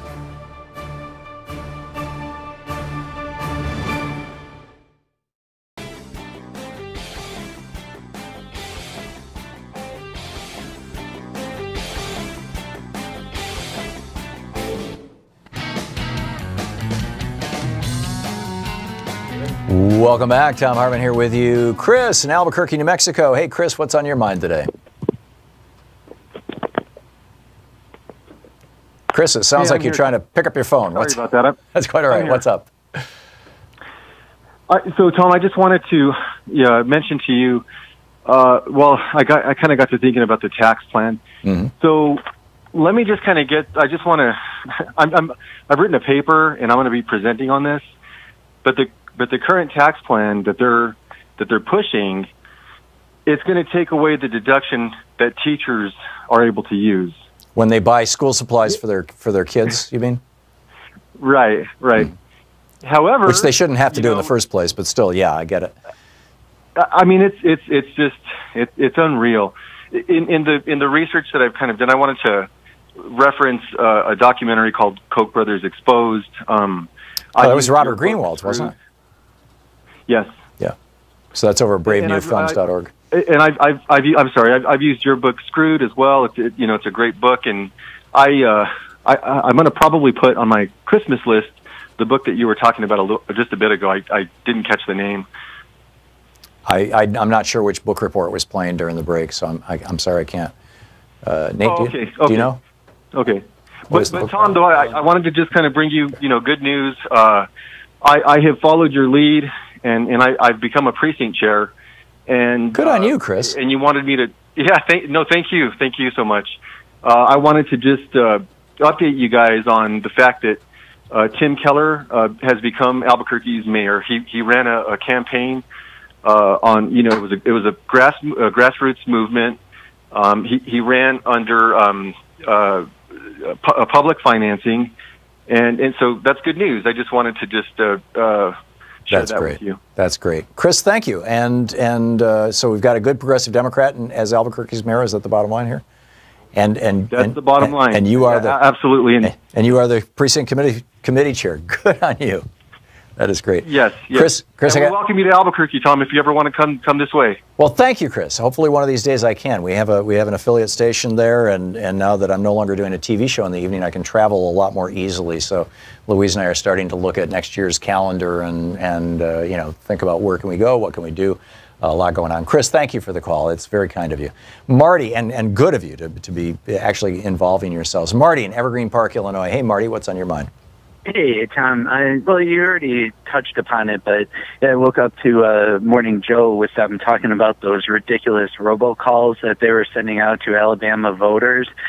And I just wanted to touch on that and just say just how racist and appalling that is, to claim to be a fake reporter. I think they said the name was Bernie Bernstein. And right. then, Lenny Bernstein, but still, same thing, Yeah, and then, but still, it's, I just thought it was pretty appalling to do that. It's almost Russia-esque, the level of misinformation that they're trying to throw out there and discrediting our legitimate news sources. And I just thought that was a really low thing to try to emulate out there. I just thought it was pretty appalling. Yep. Agreed. Marty, thank you. Matt in Lawrence, Kansas. Hey, Matt, what's on your mind? Hi, Tom. It's a real honor to talk to you. Thank you. What's up? I just wanted to talk about the tax plan and how I really think we need to kind of mobilize to be ready to march in Washington for it, because I think this is the fight of our generation, because it's going to, if they get this tax plan passed, they're going to have a much easier time in the midterms, and we'll probably be looking at 4 more years of Trump. Yep. And then, of course, 40 more years of basically Reaganomics that I'm kind of afraid will basically destroy American democracy. Yeah, it's already taken a big bite out of our butt. I mean, it's just the vibrancy and health of the American democratic system, small d democratic system, the American republic, if you will, has been so badly damaged by both Reaganomics and a series of Supreme Court decisions that have handed, under the rubric of free speech, have handed to billionaires the ability to go, and big corporations, in fact, big corporations in foreign countries, for that matter, to control our political discourse. It's a terrible, terrible thing.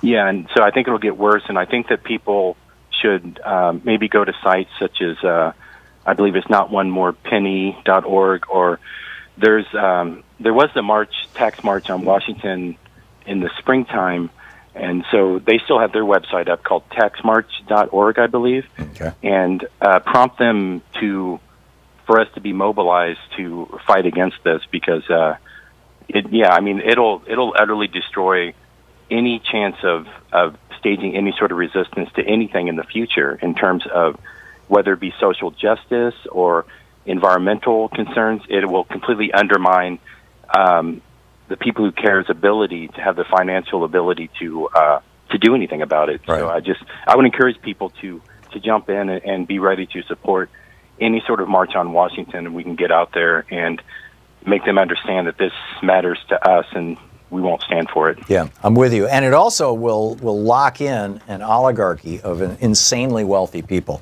It's just wrong. Matt, thanks for the call. Great to hear from you.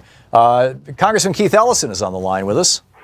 Congressman. Hey, Tom, good to hear. How you doing, buddy? Great. Welcome back to the program. What's going on in Washington, D.C.? What's the state of the party today? And what's the deal with the tax plan? We've got about 5 minutes here. Well, let me tell you, we had a rally right at the Capitol today where we are urging everybody to reach out and contact everybody they know so that we can put maximum pressure to defeat the tax bill, kill the bill. It is truly a scam of a bill.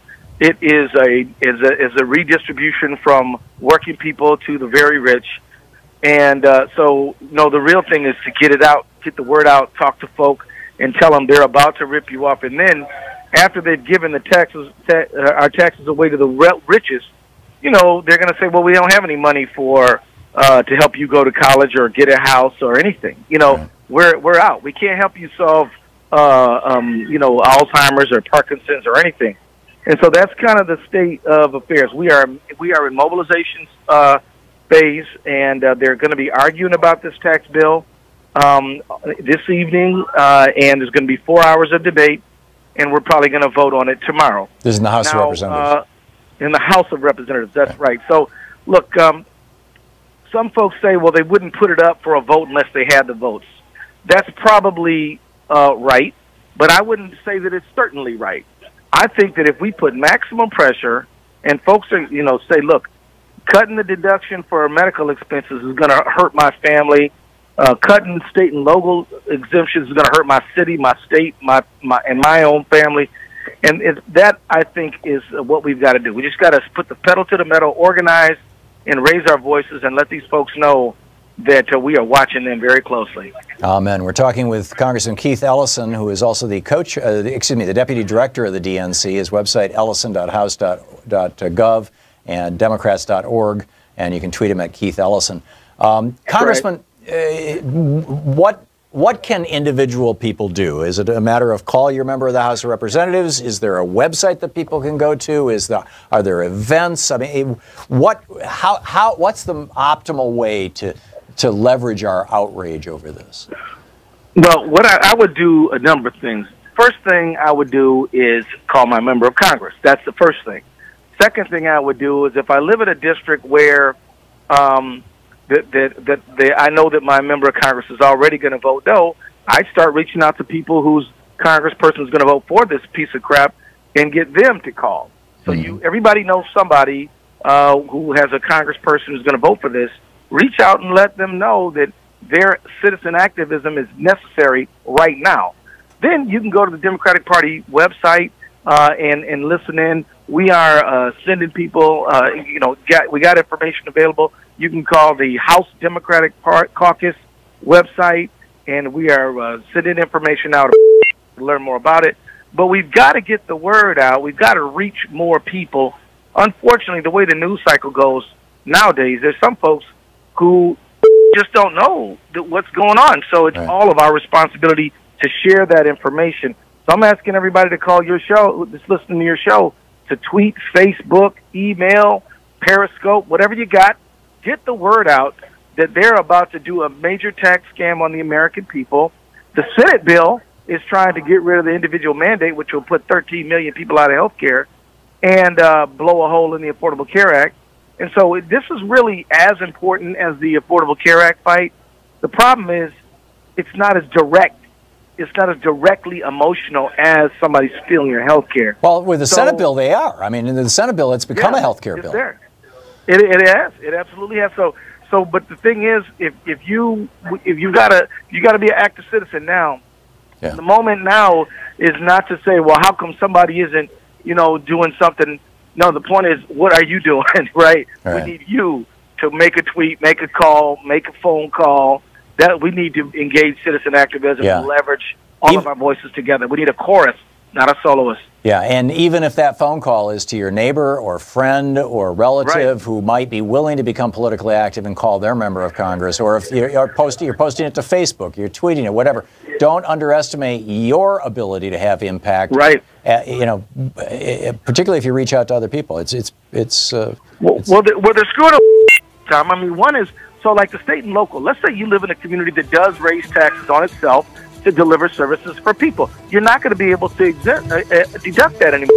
So what does that mean? That's crazy. There's going to be a lot more pressure to not raise the revenue you need in your state and local community. Yep. Congressman, we're hitting a hard break here. I'm sorry, but I'll let you go on and take that call. Congressman Keith Ellison, thanks so much, sir. All right.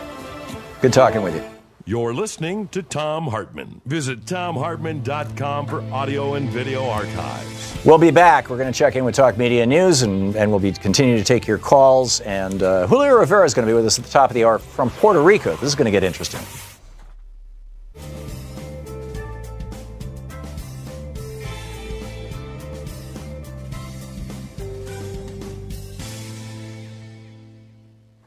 Welcome back. David in Goreville, Illinois. Hey, David, what's on your mind today?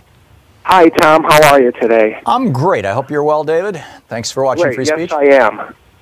I wanted to say that I'm 63 years old, and I'm a big fan of the late, great folk singer Phil Oakes. Oh, me too. And I mean, I'm not 63, but I'm a big fan. I was wondering if you ever heard the song by him. It's entitled On Her Hand, a Golden Ring. And it's about the bombing of the 16th Street Baptist Church, where those 4 black girls were murdered. And I don't remember that song. It's a great heart-wrenching song. And I believe the story behind it is that when they found the bodies of those 4 girls, they found a severed hand of one of those girls, and on it was a golden ring. And Phil Oakes wrote a song about that incident, and it was a terrible incident, and I just want to say that I sure hope that prosecutor in Alabama wins that election. Yes, Doug Jones is his name. Certainly deserves it. Yeah, Doug Jones. Yes. And he had the courage to take on the Klan in Alabama, which to this day is a damn dangerous thing to do. Yes, it is. It was a terrible incident. That bombing was a terrible incident. And if you ever get a chance to hear that song, it's entitled On Her Hand, a Golden Ring. It's a great song by the great folk singer Phil Oakes. Great. Thanks for the head up. Thank you. God bless you, and God bless Phil Oakes. There you go. Yeah, Phil's passed on a decade or more ago, didn't he? Yes, I know, but still, God bless him anyway. There you go. Great. There you go. I'm David, a big fan. Thank you for the call. I appreciate it. Andrew in Springfield, Missouri. Hey, Andrew, what's on your mind today? Well, I just was watching your show, and and I was looking at the book that you just read, The Lockdown by Maya. Oh, that was by Maya Shenwar, the book about the prison industrial complex. So here in Springfield, there are a lot of felons that don't know that after they've done their probation that they can vote.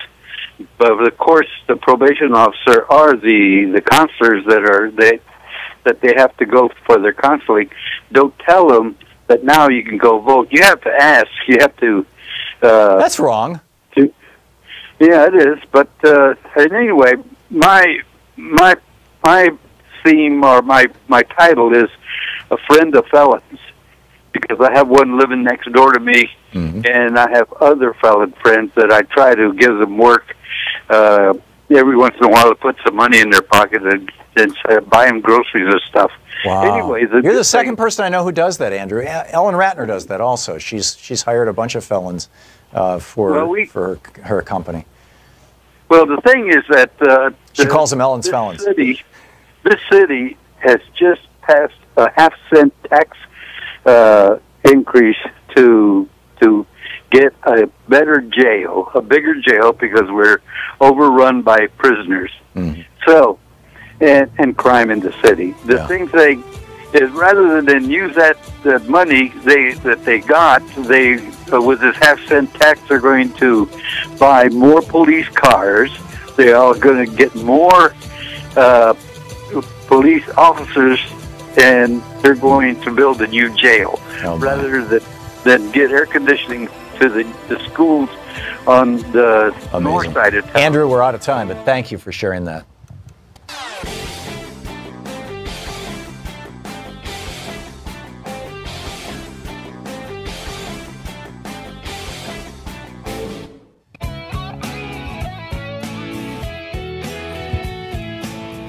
Welcome back. Let's check in with Talk Media News and find out what's going on in the world today. This report brought to you by goatsfortheogoat.com and Ellen Ratner's new book, Loving What You Do. On the line with us, the author of Sideswiped, former Congressman Bob Ney of Ohio. Congressman, welcome back. Thank you. I'm so happy to be back, and I'm one of Ellen's hirees. So one of Ellen's felons? Yes. Good on, yeah, I, as I well know. And in fact, you wrote a book about that. Your book, Sideswiped, is a brilliant. She's such a good soul. Yeah, Ellen really is. It's so nice to talk to you. It's great having you here, Bob. We need you more often. Nice. So what's up?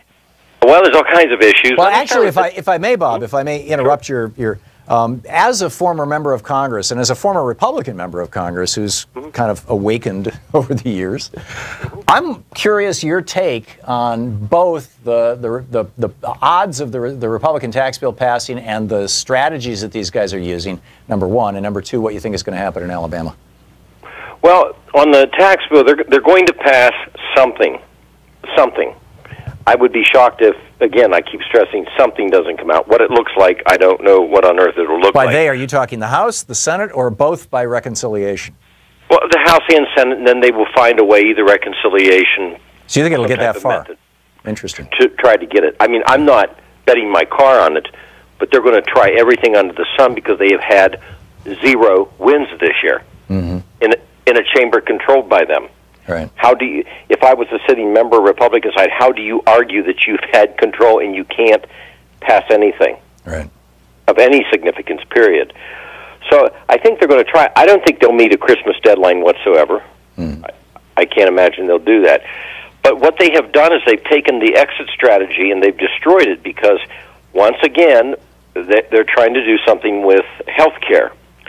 And that's not going to fly because they lose. I mean, let me throw out Susan Collins, okay? I don't have to go any farther. They're going to lose people on these votes. And now the Democratic strategy could be fascinating. I think they could put together a series of both painful amendments for people to vote on from the Republican side and also substantive amendments that they may pick up votes on. So, we'll see what that strategy will be. But what they've done is they're having a lot of discord at that Senate tax markup because they're throwing items in there. And in the 11th hour decision to throw the health care in there is just not going to. Well, they're desperately having to do this because the CBO said you're $200 billion over budget. So you've got to go steal $200 billion from working people if you're really going to give this $1.7 trillion to rich people. Yes, and they know it's a poison pill. Yeah. But they're trying to do something because they have no way to balance. And they've got to do something for their donors. They have to do something. How important are the donors in the Republican Party, Bob, as a former Republican member of Congress?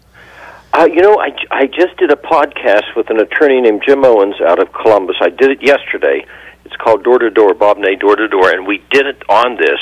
And Jim went into quite a detail, on just the power of the donors and how they have to satisfy that donor base, and that is huge.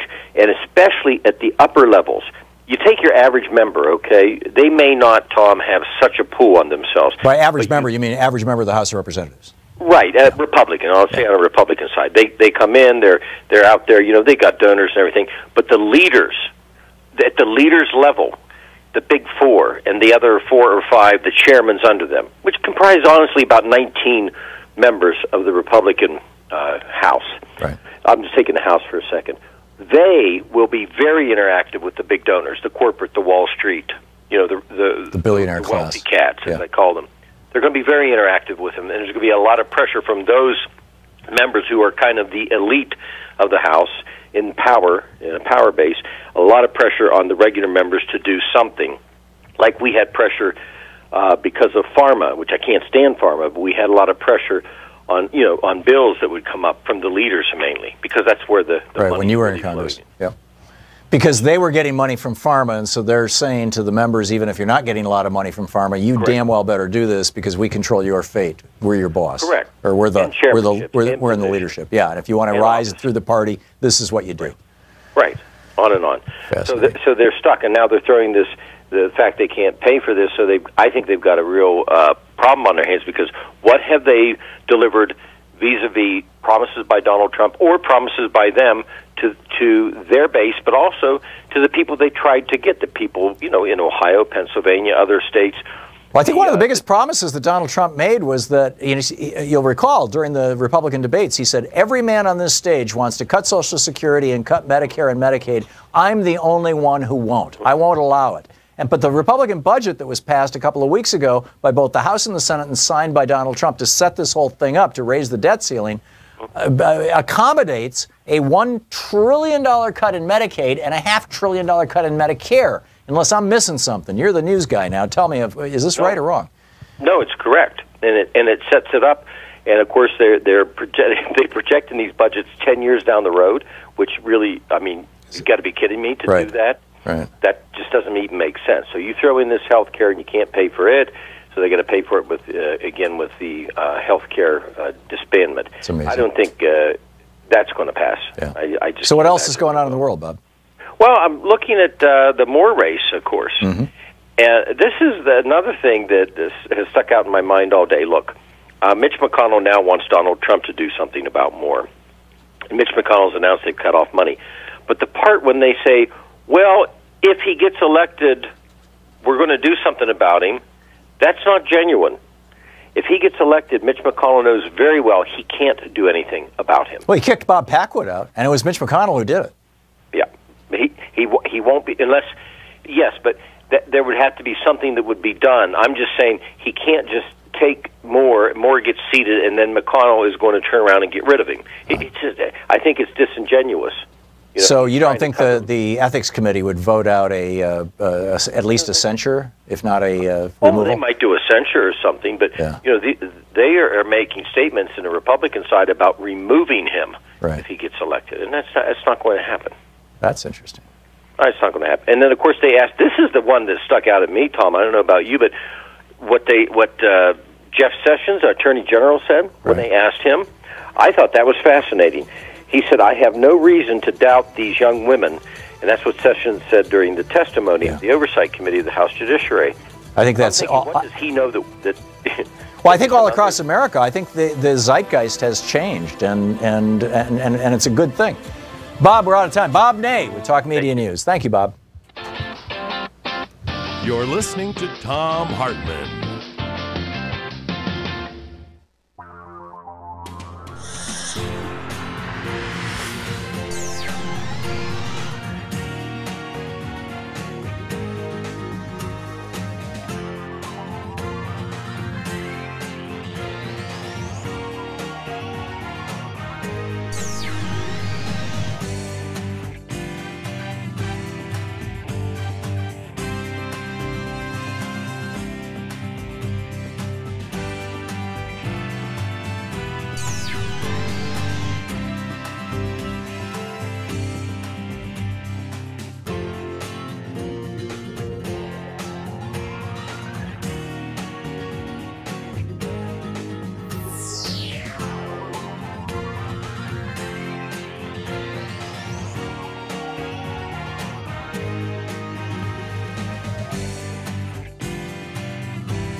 The Thom Hartmann Program is brought to you in part by the Aiden Forecast, an investment newsletter with weekly updates of leading market indicators and a monthly deep dive into what the details of the economy and the markets mean for investors and retirees. On the web at aidenmarkets.com. Wines have some of the highest pesticide levels in our food chain. This hour brought to you by ecowine.com.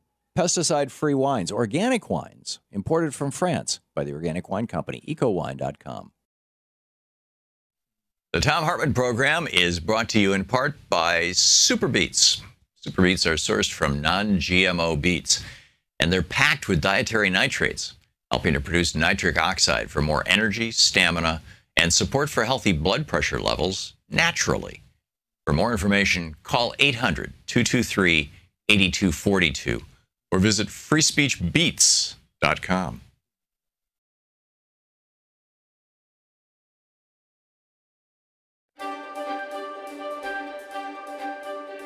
It's the Thom Hartmann University Book Club, and today we're reading from Arundhati Roy's brilliant book, Capitalism, A Ghost Story. This is from the afterword at the very end of the book. Yesterday morning, the police cleared Zuccotti Park, but today the people are back. The police should know that this protest is not a battle for territory. We're not fighting for the right to occupy a park here or there. We're fighting for justice. Justice is not just for the people of the United States, but for everybody. What you've achieved since September 17th, when the Occupy movement began in the United States, is to introduce a new imagination, a new political language into the heart of the empire. You've reintroduced the right to dream into a system that tried to turn everybody into zombies, mesmerized into equating mindless consumerism with happiness and fulfillment. As a writer, let me tell you, this is an immense achievement. I cannot thank you enough. We are talking about justice. Today, as we speak, the Army of the United States is waging a war of occupation in Iraq and Afghanistan. U.S. drones are killing civilians in Pakistan and beyond. Tens of thousands of U.S. troops and death squads are moving into Africa. If spending trillions of dollars of your money to administer occupations in Iraq and Afghanistan is not enough, a war against Iran is being talked up. Ever since the Great Depression, the manufacture of weapons and the export of war have been key ways in which the United States has stimulated its economy. Just recently, under President Obama, the United States made a $60 billion arms deal with Saudi Arabia. It hopes to sell thousands of bunker busters to the United Arab Emirates. It has sold $5 billion worth of military aircraft to my country, India, my country, which has more poor people than all the poorest countries of Africa put together. All these wars, from the bombing of Hiroshima and Nagasaki to Vietnam, Korea, Latin America, have claimed millions of lives. All of them fought to secure the, quote, American way of life, end quote. Today we know that the American way of life, the model that the rest of the world is meant to aspire toward, has resulted in 400 people owning the wealth of half the population of the United States. It has meant thousands of people being turned out of their homes and jobs while the U.S. government bailed out banks and corporations. American International Group alone was given $182 billion in the bailout. The Indian government worships U.S. economic policy. The result of 20 years of the free market economy, today 100 of India's richest people own assets equal to 1/4 of the country's GDP, while more than 80% of Indian people live on less than 50 cents a day. 250,000 farmers driven into a spiral of death have committed suicide. We call this progress and now think of ourselves as a superpower. Like you, we are well qualified, we have nuclear bombs and obscene inequality. The good news is that people have had enough and are just not going to take it anymore. The Occupy movement has joined thousands of other resistance movements all over the world in which the poorest of people are standing up and stopping the richest corporations in their tracks. Few of us dreamed that we would see it, the people of the United States on our side, trying to do this in the heart of empire. I don't know how to communicate the enormity of what this means. The 1% say we don't have demands. They don't know, perhaps, that our anger alone would be enough to destroy them. But there are some things, a few pre-revolutionary thoughts I had for us to think about together. We want to put a lid on this system that manufactures inequality. We want to put a cap on the unfettered accumulation of wealth and property by individuals as well as corporations. As capitalists and Liddites, we demand, 1, an end to cross-ownership in business. For example, weapons manufacturers cannot own TV stations. Mining corporations cannot run newspapers. Business houses cannot fund universities. drug companies cannot control public health funds. 2, natural resources and essential infrastructure, water supply, electricity, health, and education cannot be privatized. 3, everybody must have a right to shelter, education, and health care. 4, the children of the rich cannot inherit their parents' wealth. This struggle has reawakened our imagination. Somewhere along the line, capitalism reduced the idea of justice to mean just human rights. The idea and the idea of dreaming of equality became blasphemous. We're not fighting to tinker with reforming a system that needs to be replaced. As a capist and a lidite, I salute your struggle. Salam and Zimbad Dad. That's the end of the book. This is from the very opening of it, chapter 1. Is it a house or a home? A temple to the new India or a warehouse for its ghosts? Ever since Antilla arrived in Altamont Road in Mumbai, exuding mystery and a quiet menace, things have not been the same. Here we are, the friend who took me there said. Pay your respects to our new ruler. Antilla belongs to India's richest man, Mukesh Ambani. I'd read about this most expensive dwelling ever built, the 27 floors, 3 helipads, 9 lifts, hanging gardens, ballrooms, weather rooms, gymnasiums, 6 floors of parking, and 600 servants. Nothing had prepared me for the vertical lawn, a soaring 27-story high wall of grass attached to a vast metal grid. The grass was dry in patches, bits have fallen off in neat rectangles, clearly trickle down hadn't worked. But gush up certainly has. That's why in a nation of 1.2 billion, India's 100 richest people own assets equivalent to 1/4 of the GDP. And then Arundhati Roy goes on from there talking about how India is kind of an example of capitalism run amok. Capitalism, a Ghost Story by Arundhati Roy.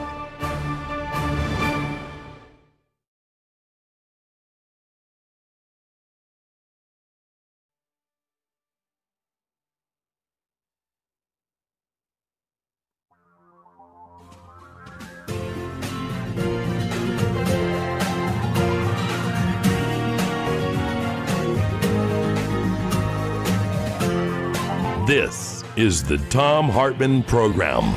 Welcome back. Thom Hartmann here with you. On the line with us, my old nemesis, Julio Rivera, the editorial director of Reactionary Times, columnist with Newsmax, Right Wing News, and Politichicks. And reactionarytimes.com is the website. You can tweet him at OHYEAH. It's ITS Julio, Julio. And Julio, welcome back to the program. Well, I'm really happy to be on. Actually, this is a familiar voice. I've actually spent about the last 10 days here in Puerto Rico over by family where we haven't had much electricity. It's really gone overnight from pretty much a second world to a third world country here. So. Well, this is my question for you, Julio. I mean, you and I usually are on here yelling at each other about politics, and we may end up doing that today. I have no idea. But it seems to me that Donald Trump doesn't give a rat's ass about Puerto Rico because most Puerto Ricans speak Spanish and have dark skin. What are you going to do about that? Wow! That's one of the most ridiculous things in a long line of ridiculous things that you said since I've been on your program. Let me tell you something. The issues that right now that are afflicting Puerto Rico have to do with the corruption between PREPA, the Puerto Rican Energy Power Authority, and local politicians, okay? They've reached out to the bond market and to banks to the tune of about $9 billion, promising improvements in the power grid, promising solar energy, wind energy, all of this leftist stuff that you guys love to talk about, and they've never materialized in any significant way. Now, yesterday, the governor of Puerto Rico went to Congress and stated that he'd like $94 billion. Apparently about $77 billion to cover Puerto Rico's debts, and another $17 billion to cover improvements to the power situation here. Right. They had the Whitefish contract. They promised $300 million to this company that had 2 employees the day before they actually approved this. Right, this company out of Ryan Zinke's hometown.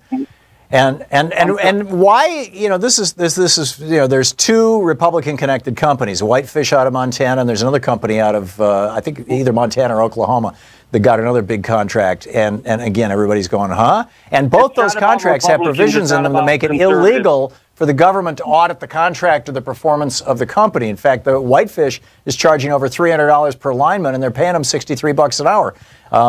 This or close to it.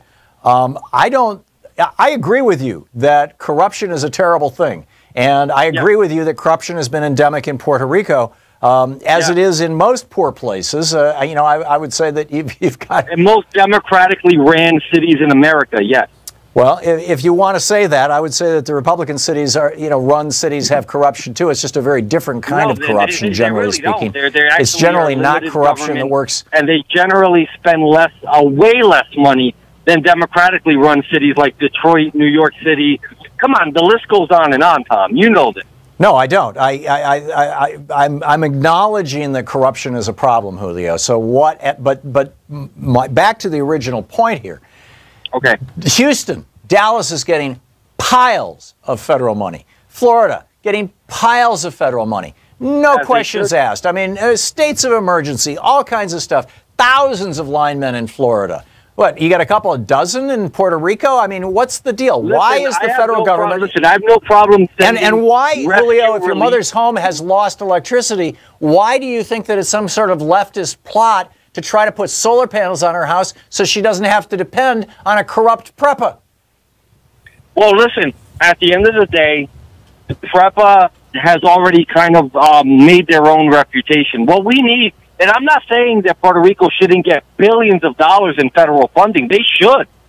But the way that they should do it should be under federal oversight. And I'm a conservative. I'm the last person that would ever suggest that Washington, D.C. should have oversight over local government, because I think the local government always does the job better than a centralized federal government. But the corruption is so rampant in Puerto Rico that it is time for Washington, D.C. to put together a committee of people to come here and oversee the restoration of power services in Puerto Rico. The governor of Puerto Rico lied yesterday. He said that by today, 50% of the island would have service. That's a lie. Yeah. Last week, Puerto Rico was up to about 42% electric. I think it was more of a statement of hope. But Julio, there's a simple solution for this. I mean, Hawaii, before it became a state, was incredibly corrupt. It was basically a one-company state. It was run by Dole, as I recall, Pineapple and whatnot. And it was insanely corrupt. And once Hawaii became a state, or at least this is my recollection from the 50s when it happened, I was a little kid, but I remember this argument being made. Once it became a state, it was subject to the rule, essentially the rule of law in the United States, which punishes corruption pretty severely. Why not simply make Puerto Rico a state? You know what? I actually am not necessarily an opponent of that. The only issue is, there's a lot of people. You know what's funny? When you talk about people punish conservatives and Trump supporters for their nationalism, but then again, Puerto Rico is very nationalistic. Right. People in this country are very proud to be Puerto Rico has voted, as I am. Puerto Rico has voted 2 or 3 times in my lifetime anyway to become a state. Have they not? Am I misremembering this? They have, but then you have to also consider the financial implications, because, listen, this falls ultimately on the American taxpayer. And even though my heritage is from Puerto Rico, I have to take consideration for the American taxpayer, because I am an American. Well, I appreciate your concern for me, Julio, as a taxpayer. But here's my take on that. George W. Bush lied us into a war in Iraq that's costing us about $2 trillion, lied us into a war in Afghanistan that's going to cost us at least $1 trillion. Well, not Afghanistan, but let's say that the most it would cost Puerto Rico to become a state, the most it would cost us to wipe out Puerto Rico's debt, clean up clean it all. Let's say $100 billion. Yesterday your governor asked for almost $100 billion. Let's say it's $200 billion. I think it's more important to clean up Puerto Rico and bring it into the fold of the United States, or grant it complete independence, one or the other. And I think most Puerto Ricans would prefer the former. But I think that's more important than fighting another war in the Middle East. How about you? Of course. I mean, there's no actual export that would come out of Puerto Rico that would actually support it financially. Let's be honest. Sugarcane is not going to cover our debt, and it's not going to cover the cost of Puerto Rico going forward. Statehood would be great. I wouldn't mind being the 51st state, honestly, to be honest with you. But your Republican Party is totally opposed to that because Puerto Rico will be 2 more Democratic senators, at least 1 more member, probably 2 of the Democratic House of Representatives. Man. Listen, if the truth comes out, the problem is the Democrats have been lying to the Puerto Ricans, just like they've been lying to the blacks and the Hispanics in the minority cities, in the ghettos, in America for the last 50 years since the Great Society. This is all LBJ's horrific design that we're suffering. So Medicare and Medicaid are lies? The Civil Rights Act was a lie? Listen, let me tell you something about the Voting Rights Act was a lie? People used to live until they were 63, 64 years old, back when they came up with Medicare and back when they came up with Social Security. Now people are living into their late 70s. No, that's not true, Julio. I mean, people are living into their late 70s, but the average lifespan of Americans hasn't changed by more than about 2 years in at least the last 40 years. No, that is a patent lie. It's not. I'm an old guy. I pay attention to this. You know? Well, I don't know what you're reading. Maybe you're reading what I'm reading the statistics from the CDC. But in any case, I think we're arguing over minutia here. But Julio Rivera, editorial director of Reactionary Times, columnist with Newsmax, Right Wing News and Politichicks, reactionarytimes.com. Oh yeah, it's Julio is his Twitter handle. Julio, thank you. Thank you so much. And say hi to your mom for us, would you? I will, as always. Thank you. Is the Thom Hartmann Program. We'll be back with more of the news of the day and your calls right after this.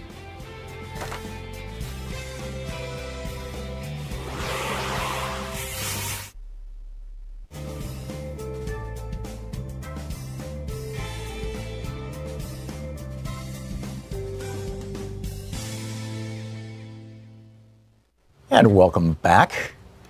Jack in Petaluma, California. Jack, thanks for watching Free Speech TV. You are on the air. Hey, Tom. How you doing today? Oh, I'm very well. What's up? Oh, I'm wrestling with my fire cat. I got a kitten from the fires down here. Okay, what I called you about is, have you ever read about Milton Hershey? Milton Hershey, the guy who founded Hershey Candy Company? Yes. It's been a lot of years. Yes. I'll give you the name of a book. Okay. It's Milton S. Hershey by Catherine Chippen and Paul A. W.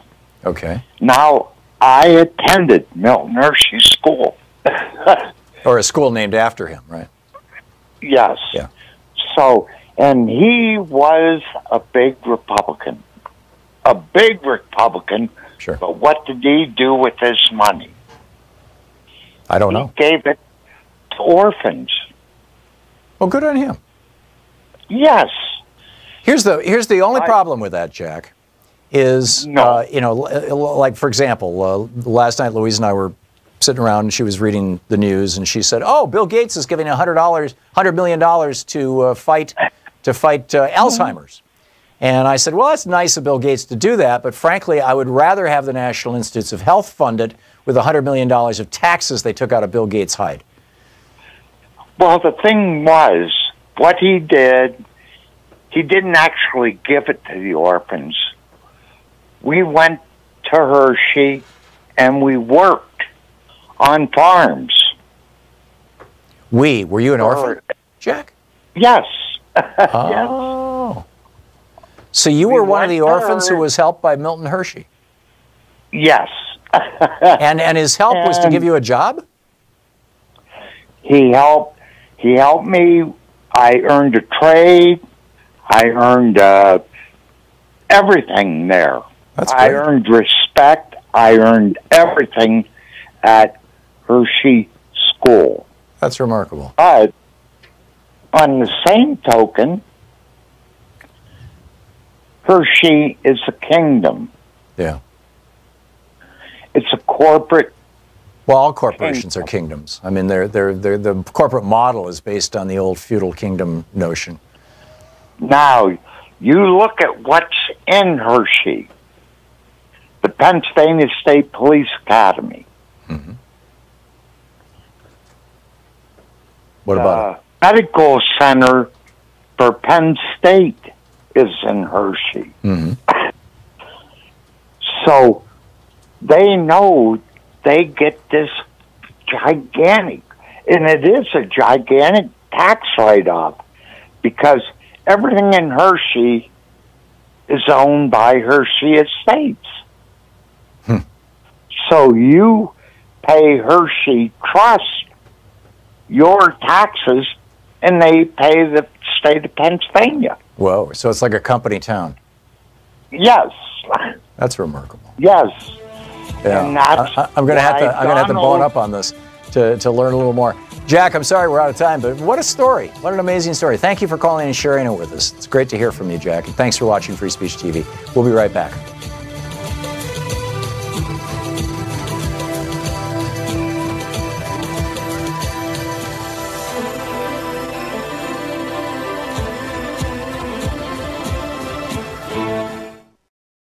Hi, I'm Heather with Free Speech TV. Your support, whether through giving of donations, volunteering, or even spreading the word, has made it possible for the only independent progressive news network to sustain for more than 20 years. Now, you can give to Free Speech TV through the Branch of Gratitude.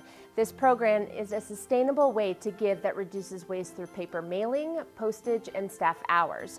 By choosing to participate in the Branch of Gratitude, you are joining hands with the socially conscious community and sending a message to the world that Free Speech TV is not only here to stay, it is here to thrive. Please call 877-378-8669 or go online to freespeech.org. Make a difference and join the Branch of Gratitude today.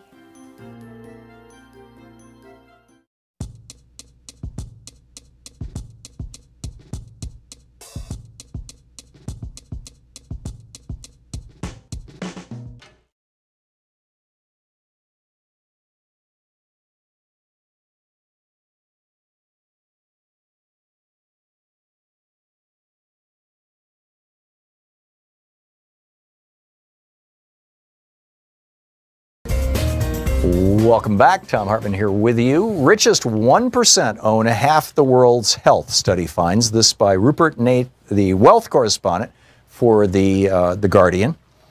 The world's richest people have seen their share of the globe's total wealth increase from 42% at the height of the 2008 financial crisis to 50.1% in 2017. This is $140 trillion. The top 1%. It's pretty mind-boggling when you think about it. I mean, just an enormous 1% owns more than half. In fact, these millionaires, who account for 7/10 of the world's adult population, control 46% of the total global wealth, which now stands at $280 trillion.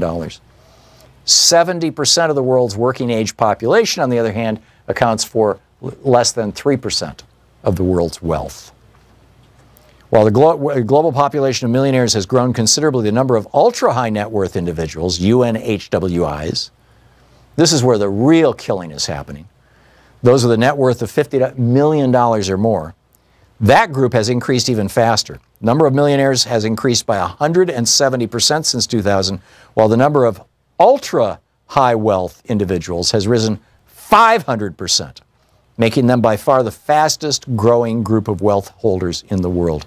The biggest losers, the report says, young people who are not expected to become as rich as their parents. Millennials have been dealt a series of blows, including high unemployment, tighter mortgage rules, increased income inequality, and reduced pensions. And I'd say, and Reaganomics. And now the Republicans want to, double down on Reaganomics with this new tax scam that they are proposing. Meanwhile, this morning, let me just confirm the date on this. No, I'm sorry, this was day before yesterday. Monday morning, activists from the Rainforest Action Network, RAN, dropped a 35-foot banner from the headquarters of J.P. Morgan Chase to protest that bank's investments in extreme fossil fuels. Now, what's an extreme fossil fuel? In their definition, the worst is tar sands oil, second worst coal, right?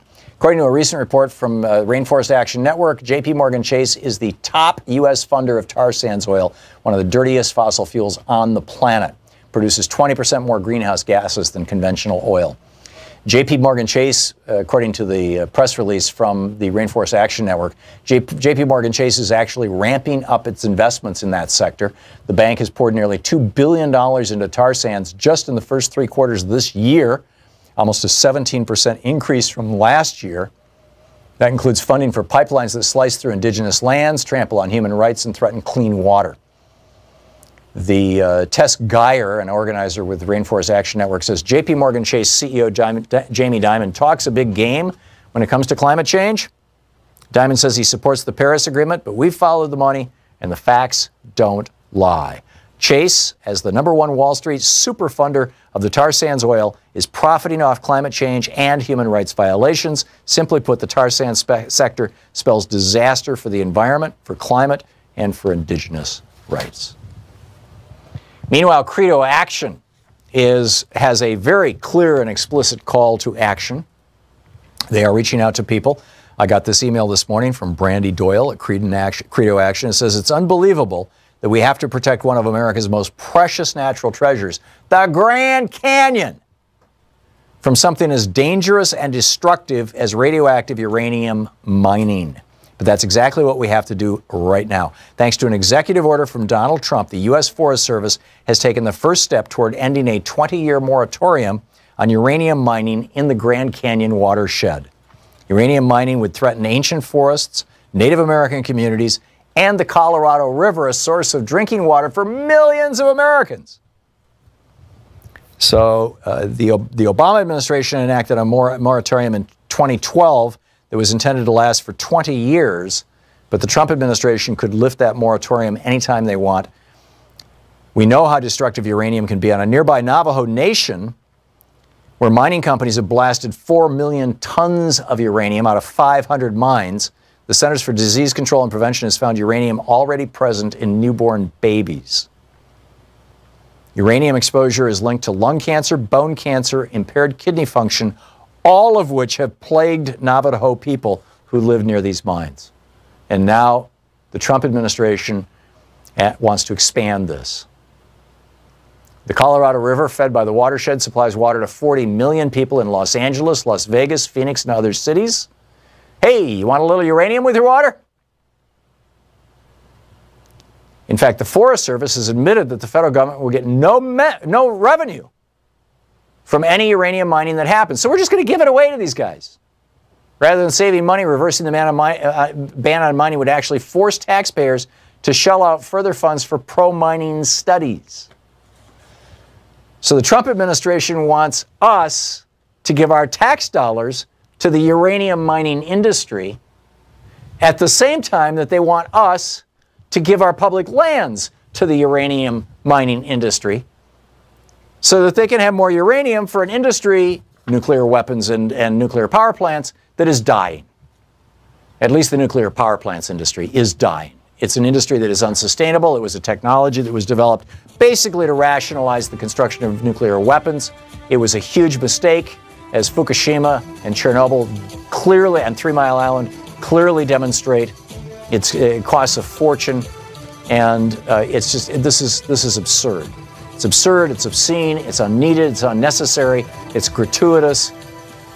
So if you're calling your members of Congress, share with them your concern about Yellowstone National Park and uranium. You're listening to the Thom Hartmann Program. Call 202-808-9925. Meanwhile, the Senate Energy Panel just voted today to allow oil and gas drilling in Anwar, the Alaskan National Wildlife Refuge. Brilliant.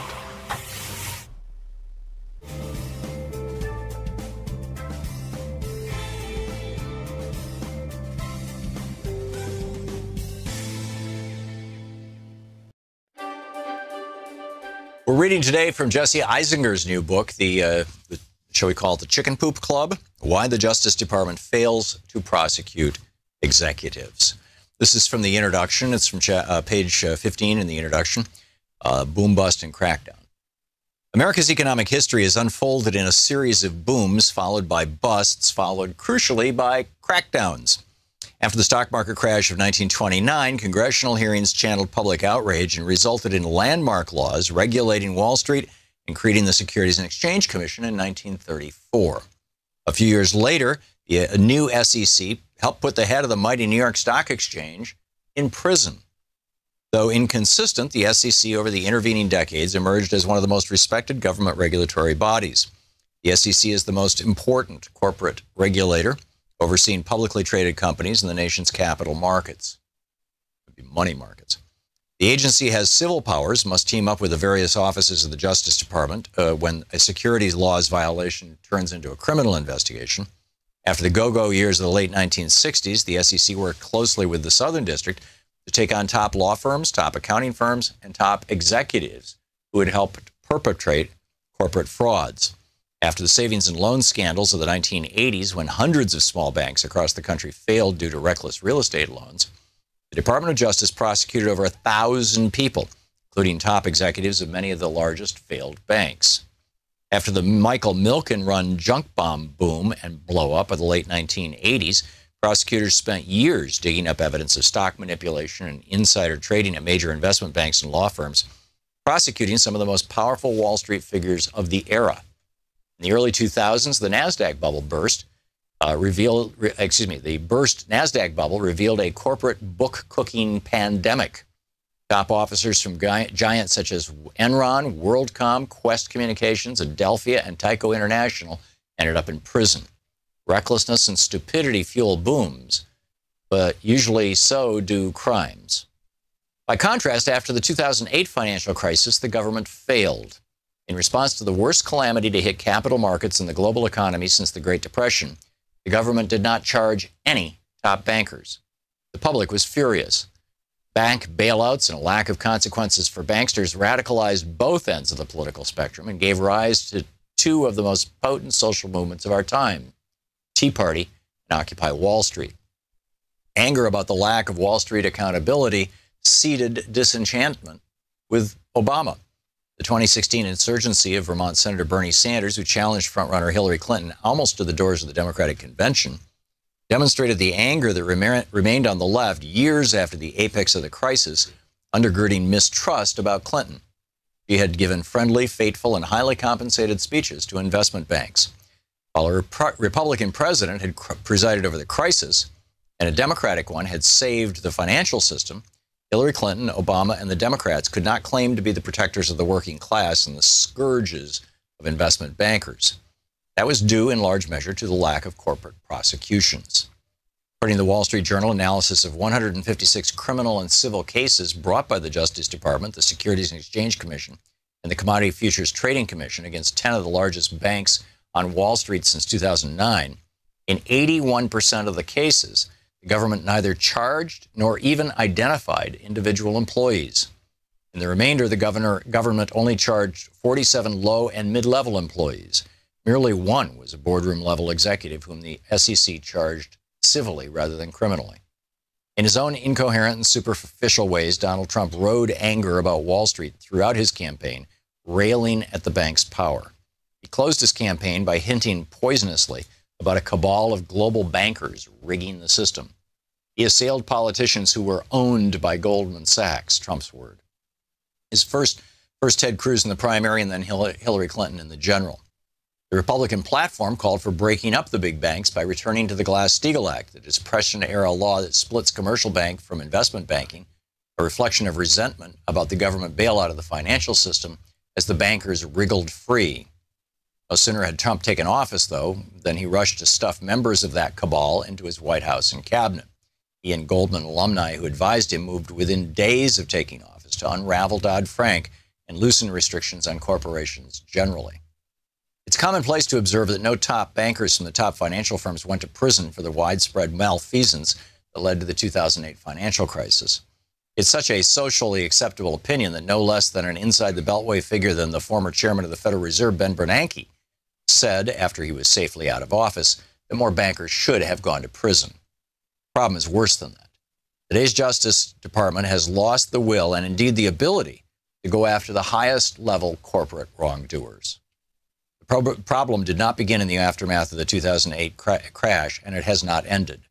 Prosecutors don't simply struggle to put executives for too big to fail banks in prison. They also cannot hold accountable wrongdoing executives from a gamut of large corporations, from pharmaceutical to technology to large industrial operations to retail giants. And, the book goes on from there, laying out exactly who and how and why. It's extraordinary. The Chicken Beep Club.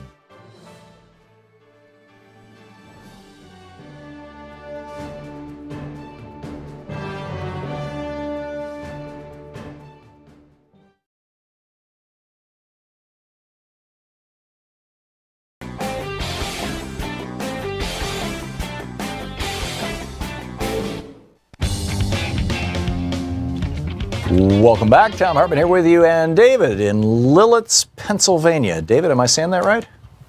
No, Tom. How you doing? Good. Long-time listener. That's Lilletz, Pennsylvania. Okay, great. Voted one of the coolest small towns in the United States. Oh, that's great to hear. Put it that. Yes. To lighten things up, I thought I'd refer back to your discussion in your second hour about Roy Moore and Doug Jones. Well, the website that was it LennyBernstein.com? Yeah, how dare they use a great composer's name? Oh, Leonard Bernstein, you're right. He's been dead for more than a decade, maybe two. But yeah, when I was a little kid, he was a big deal. He brought classical music to the masses. Right. My voice teacher knew him, and he was commonly referred to as Lenny. So that struck a little. I object to that. I thought I would jest as a former music educator. So, anyway. May also make a shout out to Lancaster Stands Up here in our Lancaster County in Pennsylvania, who helped to get a lot of Dems elected last week. So, great. I think that's a fantastic. There's a protest today. Congressman Lloyd Smucker, U.S. Congressman, 16th District. We're going to be. I'm not a part of Lancaster Stands Up directly, but I'm going to the protest at 5:30 today to protest the no tax cuts for the 1%.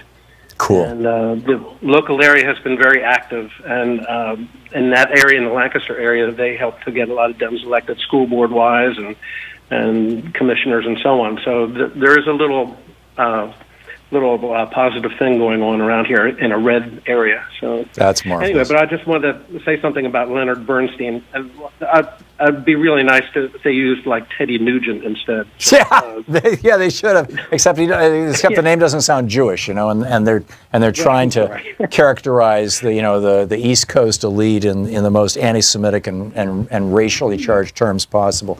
David, excellent point. Thank you. It's been so long. It didn't occur to me. Leonard Bernstein. Yeah. I never thought of him as Lenny, but obviously you did. David, thank you for that.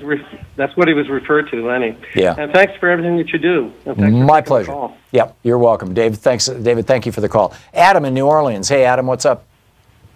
Hi, Tom. I had a sort of surreal experience renewing my driver's license today. Showed up with my passport, my old driver's license, my Social Security card, my proof of insurance.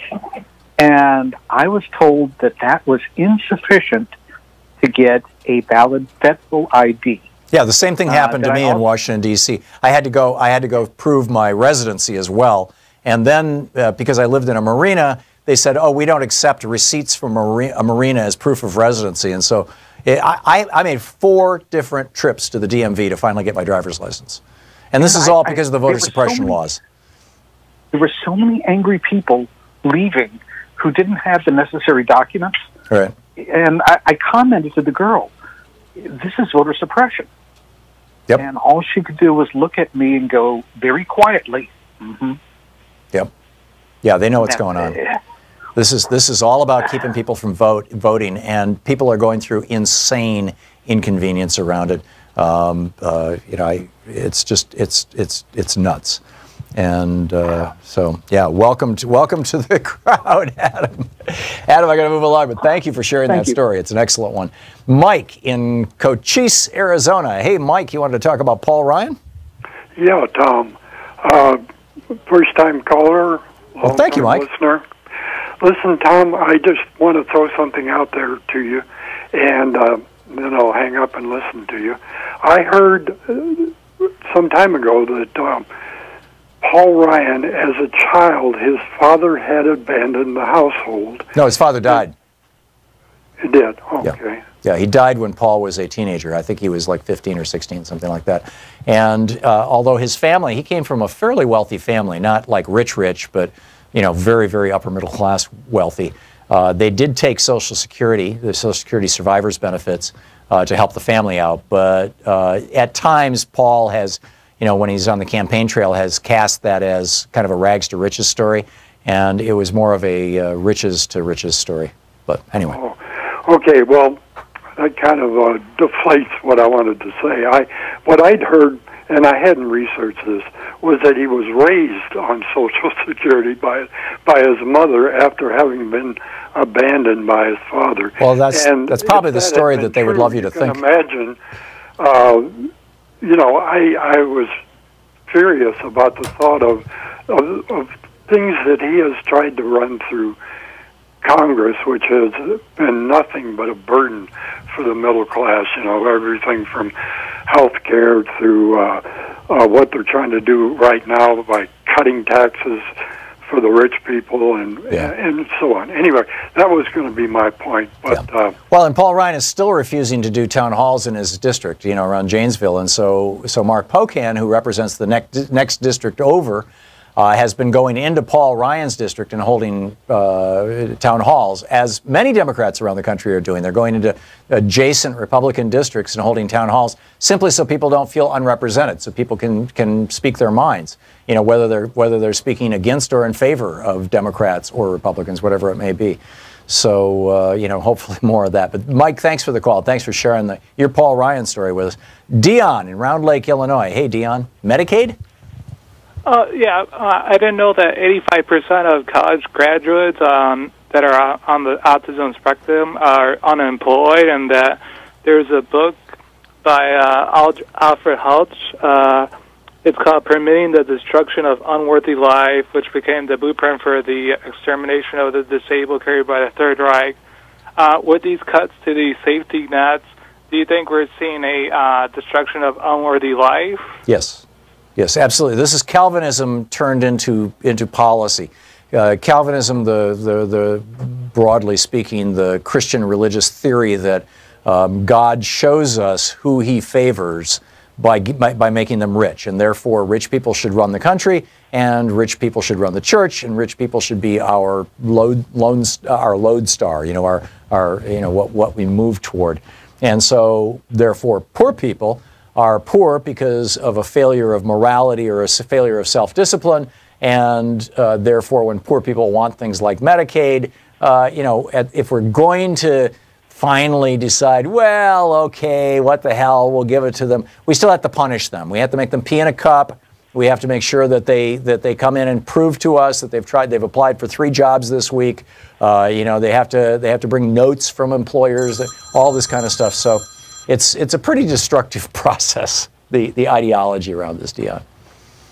Yeah, they would call the people that were unemployed or people on disability, they would call them unfit, and in order to achieve this German dystopia, they have to be exterminated and mistreated and displaced from society, and I think we're going in that direction. And you know where this started was in the United States in the 1920s with the eugenics movement. The United States and the United Kingdom, we had these huge eugenics movements in these 2 countries where we were sterilizing Native Americans, we were sterilizing people who were born with mental deficits, people that back in the day they referred to as mentally retarded. We were sterilizing people who were outside the norms of society in 1920, like gay people. There just, you know, black people. It was just, you know, and we had these posters about, you know, clean up the gene pool and all this kind of stuff. Hitler actually used our eugenics posters in the early 30s to promote his eugenics program in Germany. So, you know, we've got a lot to answer for here, Dion. Dion, I got to move along, but thank you for the call. Spot on. Kelly in Albuquerque, New Mexico. Hey, Kelly, what's on your mind? Well, thank you for taking my call. What's on my mind is I have been calling Paul Ryan's office, both Janesville, Washington, D.C., and Mitch McConnell's office in Washington, D.C. Paul Ryan has a voicemail that starts out, "I represent you," and of course, that irritated me. It's the same voicemail in Janesville and and in Washington. And then he goes on to say his spiel, and then we can leave a message. Right. So we can't get through to anyone. Mitch McConnell, we can't even hear a message. They just say the voice box is full. So it's very frustrating. It's all about taxes. That's why I'm calling, or lack of. It's horrible, cut, and all of this is just really upsetting to me. So it's just an FYI, and a question to you. What other way can we try? I send emails, I call, to get through to these insane Republicans. Right. Well, as Bob Ney pointed out on this program almost exactly an hour ago right now, the Republican leadership is the most in debt to the billionaire class. They're the ones who are the forward, they're the tip of the spear of the Republican shill machine. And they're the ones who get, hundreds of millions or millions and millions of dollars from these very, very large donors. And then they spread that money throughout the Republican caucus. So the average member of Congress might not, get, big checks from, Freedom Works or other things associated with the Kochs or the Adelsons or whatever. But the leadership does. So, and Bob Ney said it was about 9 people in the House and about the same number of people in the Senate who are like in the senior leadership posts. He said they're not going to change their mind. They're not going to react to you. They don't give a rat's ass about anything that you or I have to say. And like you point out, Mitch McConnell doesn't even answer his damn phone. So what you have to do, what we all have to do, and this is what Keith Ellison was recommending just a few minutes ago, is contact all of your friends who live in the districts of Republican members of Congress who are not part of leadership, and call them up and make clear your opinion. They can vote against leadership. They're not inclined to generally, but they can and they will if they hear from enough people. You're not going to change Mitch McConnell's mind. He is bought and paid. You're not going to pay. You're not going to change Paul Ryan's mind. He's bought and paid for. But you may be able to change. I absolutely agree. Yeah, but you may be able to change the mind, or you may be able to. A friend of yours who lives in Kentucky or something may be able to change the mind of their local congressperson. Kelly, thank you for the call. Thanks for listening to SiriusXM. We'll be right back. You're listening to Thom Hartmann. Visit thomhartmann.com for audio and video archives. Coming up on 15 minutes before the hour, back with more of your calls right after this.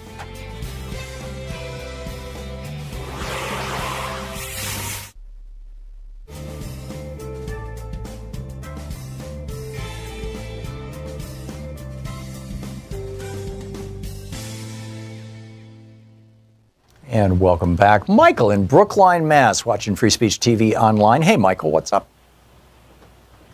There are really 2 things I want to say, but let me say the important one first. There's all this nonsense about tax cuts, and it's right, we pay a lot of taxes. We can avoid cutting taxes on the top 1% and simply cut taxes considerably on everybody else and use that to cut the military budget, which is out of sight. It's $7 to $10 trillion over the time period that they're talking about. Yeah. So the idea that we can't afford a tax cut and we have to cut Social Security and Medicare and Medicaid and all the social safety net programs, property taxes, mortgages, blah, blah, blah, that the middle class uses is total garbage. Yeah. And every year we shovel about $700 billion into the military-industrial complex, into that giant mall. $10 trillion over the time period. Right, and if we were to take just $100 billion out of that in just 1 year, we could put Puerto Rico entirely back together again and bring them in as a modern 21st century state, for example. China pays 1/4 with 4 times the population that we do on military. Yep. It's nuts. Yep. It's absolutely insane. Yep. Amen. Well said, Michael. Thank you very much for the call. Justin in Sellersville, Pennsylvania. Hey, Justin, what's on your mind today? Hey, Tom. Thank you again for taking my call. Sure. I had an idea outside the box because I'm thinking state level and that sort of aspect, but with all this added to the military defense and that sort of stuff, is there any way, like maybe on a state level, that get people to consider it being like necessary for like maybe quote unquote chemical/nuclear safety and putting healthcare involved in that sort of aspect, maybe at a state level? Well, I must have missed a word or two in there, Justin, because I don't understand what you're talking about. I'm sorry. Oh, okay. With all the expanding that's going on and the added money, it could expanding of what? Healthcare. The expanding of what? The expanding of the military budget. Oh, I mean, yes, on taking it on a state level, basically saying, okay, well, then we need maybe chemical and nuclear defenses, and like make health part of that aspect, and maybe take from that aspect on a state level. In fact, you're onto something, Justin. There's a very, very, very strong argument that can be made for single-payer health care as a national security issue. It is an absolutely essential thing, particularly in an era of chemical and biological and nuclear weapons, that everybody in the country have the ability to have access to health care if and when they need it. Oh, excuse me. I might have found a runaround then. Cool. I'm thinking about trying to push this and that sort of stuff, so I figured I'd come to you and have well, here's the way to pitch it, Justin. Conversation. Here's the way to pitch it to your Republican member of Congress. Just say, hey, what if Osama bin Laden, instead of flying a couple of airplanes into the World Trade Center, had flown a couple of airplanes over New York City and sprayed the city with tuberculosis or botulism? Unfortunately, and this is one thing I've tried to call Fitzpatrick tons of times, he's not willing to budge whatsoever. Anytime I try to get a letter back, it's kind of funny because I asked about the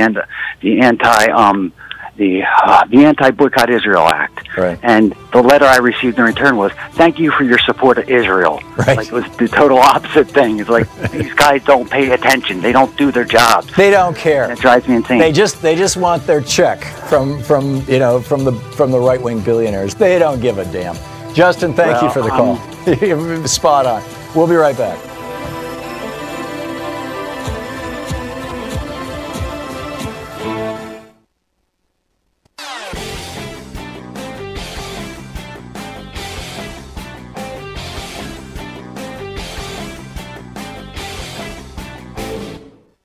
Welcome back. Malcolm in Park Forest, Illinois. Hey, Malcolm, thanks for listening to WCPT. What's up?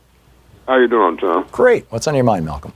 You're a friend from Puerto Rico. I've got high blood pressure that's probably up about 10 points now. Oh, you need to be drinking beet juice, Malcolm. Well, guess what? I ordered some. It just came yesterday. Oh, that's great. It's good. It's good stuff. But, yeah. Anyway, this guy reminds me of the tales you hear of during slavery times about the house Negro and the field Negro. Yeah.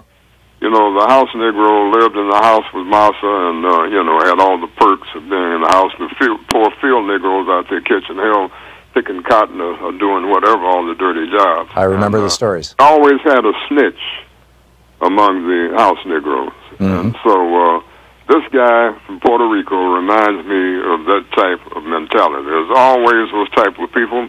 You had them back during World War II with the Nazis who snitched on their own parents, their own siblings and things, and curried favor with the establishment for personal gain. So this guy is touting his own horn, and it's people like him that make it possible to have a Donald Trump in the White House in the first place. There have been brave men, women, and children from Puerto Rico who have fought wars to disseminate the truth and promote democracy and freedom around the world. And so he is a disgrace to Puerto Rico if he's listening. Yeah. Okay. Malcolm, I'm uncomfortable with attacking my guests, even the guests that I strongly disagree with, when they're not here to defend themselves. So I'll just put that on the record. I would not characterize Julio that way, but I certainly understand why you would. So I'll just leave it at that because Julio is not here. But Malcolm, thank you. We've got to find a way to control people like this. I understand poverty in a poor nation like Puerto Rico. That's what breeds people with his mentality. But we have to find ways to work around these people. They're dangerous. Yeah, well, and it's also what influence. Yeah, so, I agree, and it's also what breeds. I'm sick and tired of people like that. I'm sick and tired of these people out in Podunk and Cowboy Land who voted for Donald Trump for the very person that's trying to destroy everything that they hold sacred, to destroy all of their medical benefits and everything else. So what we need is some sort of national political action council or committee, Democrats or independents or somebody can put together to educate people politically about what their legislators are doing, how the government works, and how the bills and things that these right-wing totalitarian fascists pass affects people out in Appalachia and other parts of the nation. Yeah. These people are ignorant of the truth. That's why they go to the polls and vote for Donald Trump. A lot of them just don't know any better. Yep, amen. And number one, this is something Richard Dreyfuss is all over. We need to be teaching civics in our schools. Number two, they're getting a lot of misinformation from Fox News and right-wing hate radio, and they believe this, and right-wing websites. But the third point that I want to make, Malcolm, apropos of what you just said about the poverty in Puerto Rico, is that poverty breeds corruption, right? To the extent that Julio was complaining about corruption in Puerto Rico, I think that you could say that when people who are in small positions of power, the guy who approves your building permit kind of thing, when those people are making so little money that they can't raise their families, then they may be inclined to say, you want that permit? Give me $50 under the table. That's what breeds corruption. And frankly, in my opinion, what the Republican efforts to destroy the middle class of America will lead us into a third world country status where corruption once again becomes the norm in the United States. We're seeing this right now at the level of the White House. We're seeing cronies of the president. This guy who's 3 years as a lawyer, never been a judge, never even tried a case as a lawyer. And Trump wants to give him a job on the federal bench for the rest of his life. He's 33 years old. Why? Because his wife is a friend of Trump. She works in the White House. I mean, the crony capitalism, putting the head of a pharmaceutical company, Eli Lilly, in charge of the agency within the federal government that oversees pharmaceutical companies. It's just the long, long list, right, continues. And that kind of poverty I see, and the corruption associated with it, I see not only coming to the United States, but having already established itself in the Republican Party and in this Trump White House. Malcolm, I got to move along, but thank you for a thought-provoking call. Karen in Rolling Meadows, Illinois. Hey, Karen, what's up? Hi, thanks for taking my call. Sure. I just wanted to express my frustration. I live in the 6th District with Peter Roskam, the rep. Mm-hmm. And every time I call to make a comment to him, the young man who answers the phone is less interested in listening to me than he is in trying to convince me of facts and argue with me. And it's very, very frustrating. Is Mr. Roskam a Democrat or a Republican? Oh, he's a Republican. Well, at least they're answering their phone. Republicans 98% of the time. Yeah, but at least he's answering his phone, Karen. I mean, most Republicans these days are not even answering their phones anymore. I know. Sometimes I've called and they said, that it's busy. Yeah. And I was glad that I got a phone call. But the last 2 times, it's been a young man, and he's done nothing but argue with me. So I hang up on them. Yeah. Well, I would suggest that you write a letter to one of the local offices of your congressperson in Illinois there. Karen, I want to get one last call in here. Florence in Rainier, Washington, you wanted to talk about this net neutrality vote at the FCC. We only have about 20 seconds, Florence. Quick one. The 22nd of November is when it's probably going to go through, so call your representative to stop Ajit Pai to end net neutrality as we know it. The FCC also has a website, fcc.org, and I don't know if the comment period has closed or not. I think it may have, but you may be able to interact with the FCC through their website. Yeah, call the representative. Our Revolution is saying call your representative today. Okay, if Our Revolution is saying call your representative today, then sign me up. Absolutely. Florence, thank you for the heads up. Thank you for the call. Net neutrality is one of the great issues of our time, and plugging it into the last 2 minutes of our show was really giving it short shrift. We will expand on that as we continue through the week.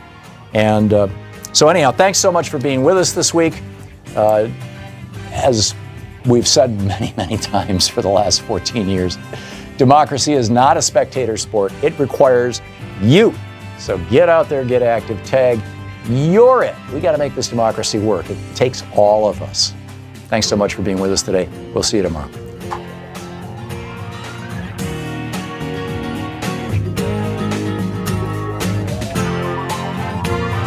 You've been listening to Thom Hartmann. For audio and video archives, visit thomhartmann.com. The Thom Hartmann Program is brought to you in part by the Aiden Forecast, an investment newsletter with weekly updates of leading market indicators and a monthly deep dive into what the details of the economy and the markets mean for investors and retirees. On the web at aidenmarkets.com. Wines have some of the highest pesticide levels in our food chain. This hour brought to you by EcoWine.com. Pesticide-free wines, organic wines, imported from France by the Organic Wine Company, EcoWine.com. The Thom Hartmann Program is brought to you in part by Super Beets. Super Beets are sourced from non-GMO beets, and they're packed with dietary nitrates, helping to produce nitric oxide for more energy, stamina, and support for healthy blood pressure levels naturally. For more information, call 800-223-8242 or visit freespeechbeets.com.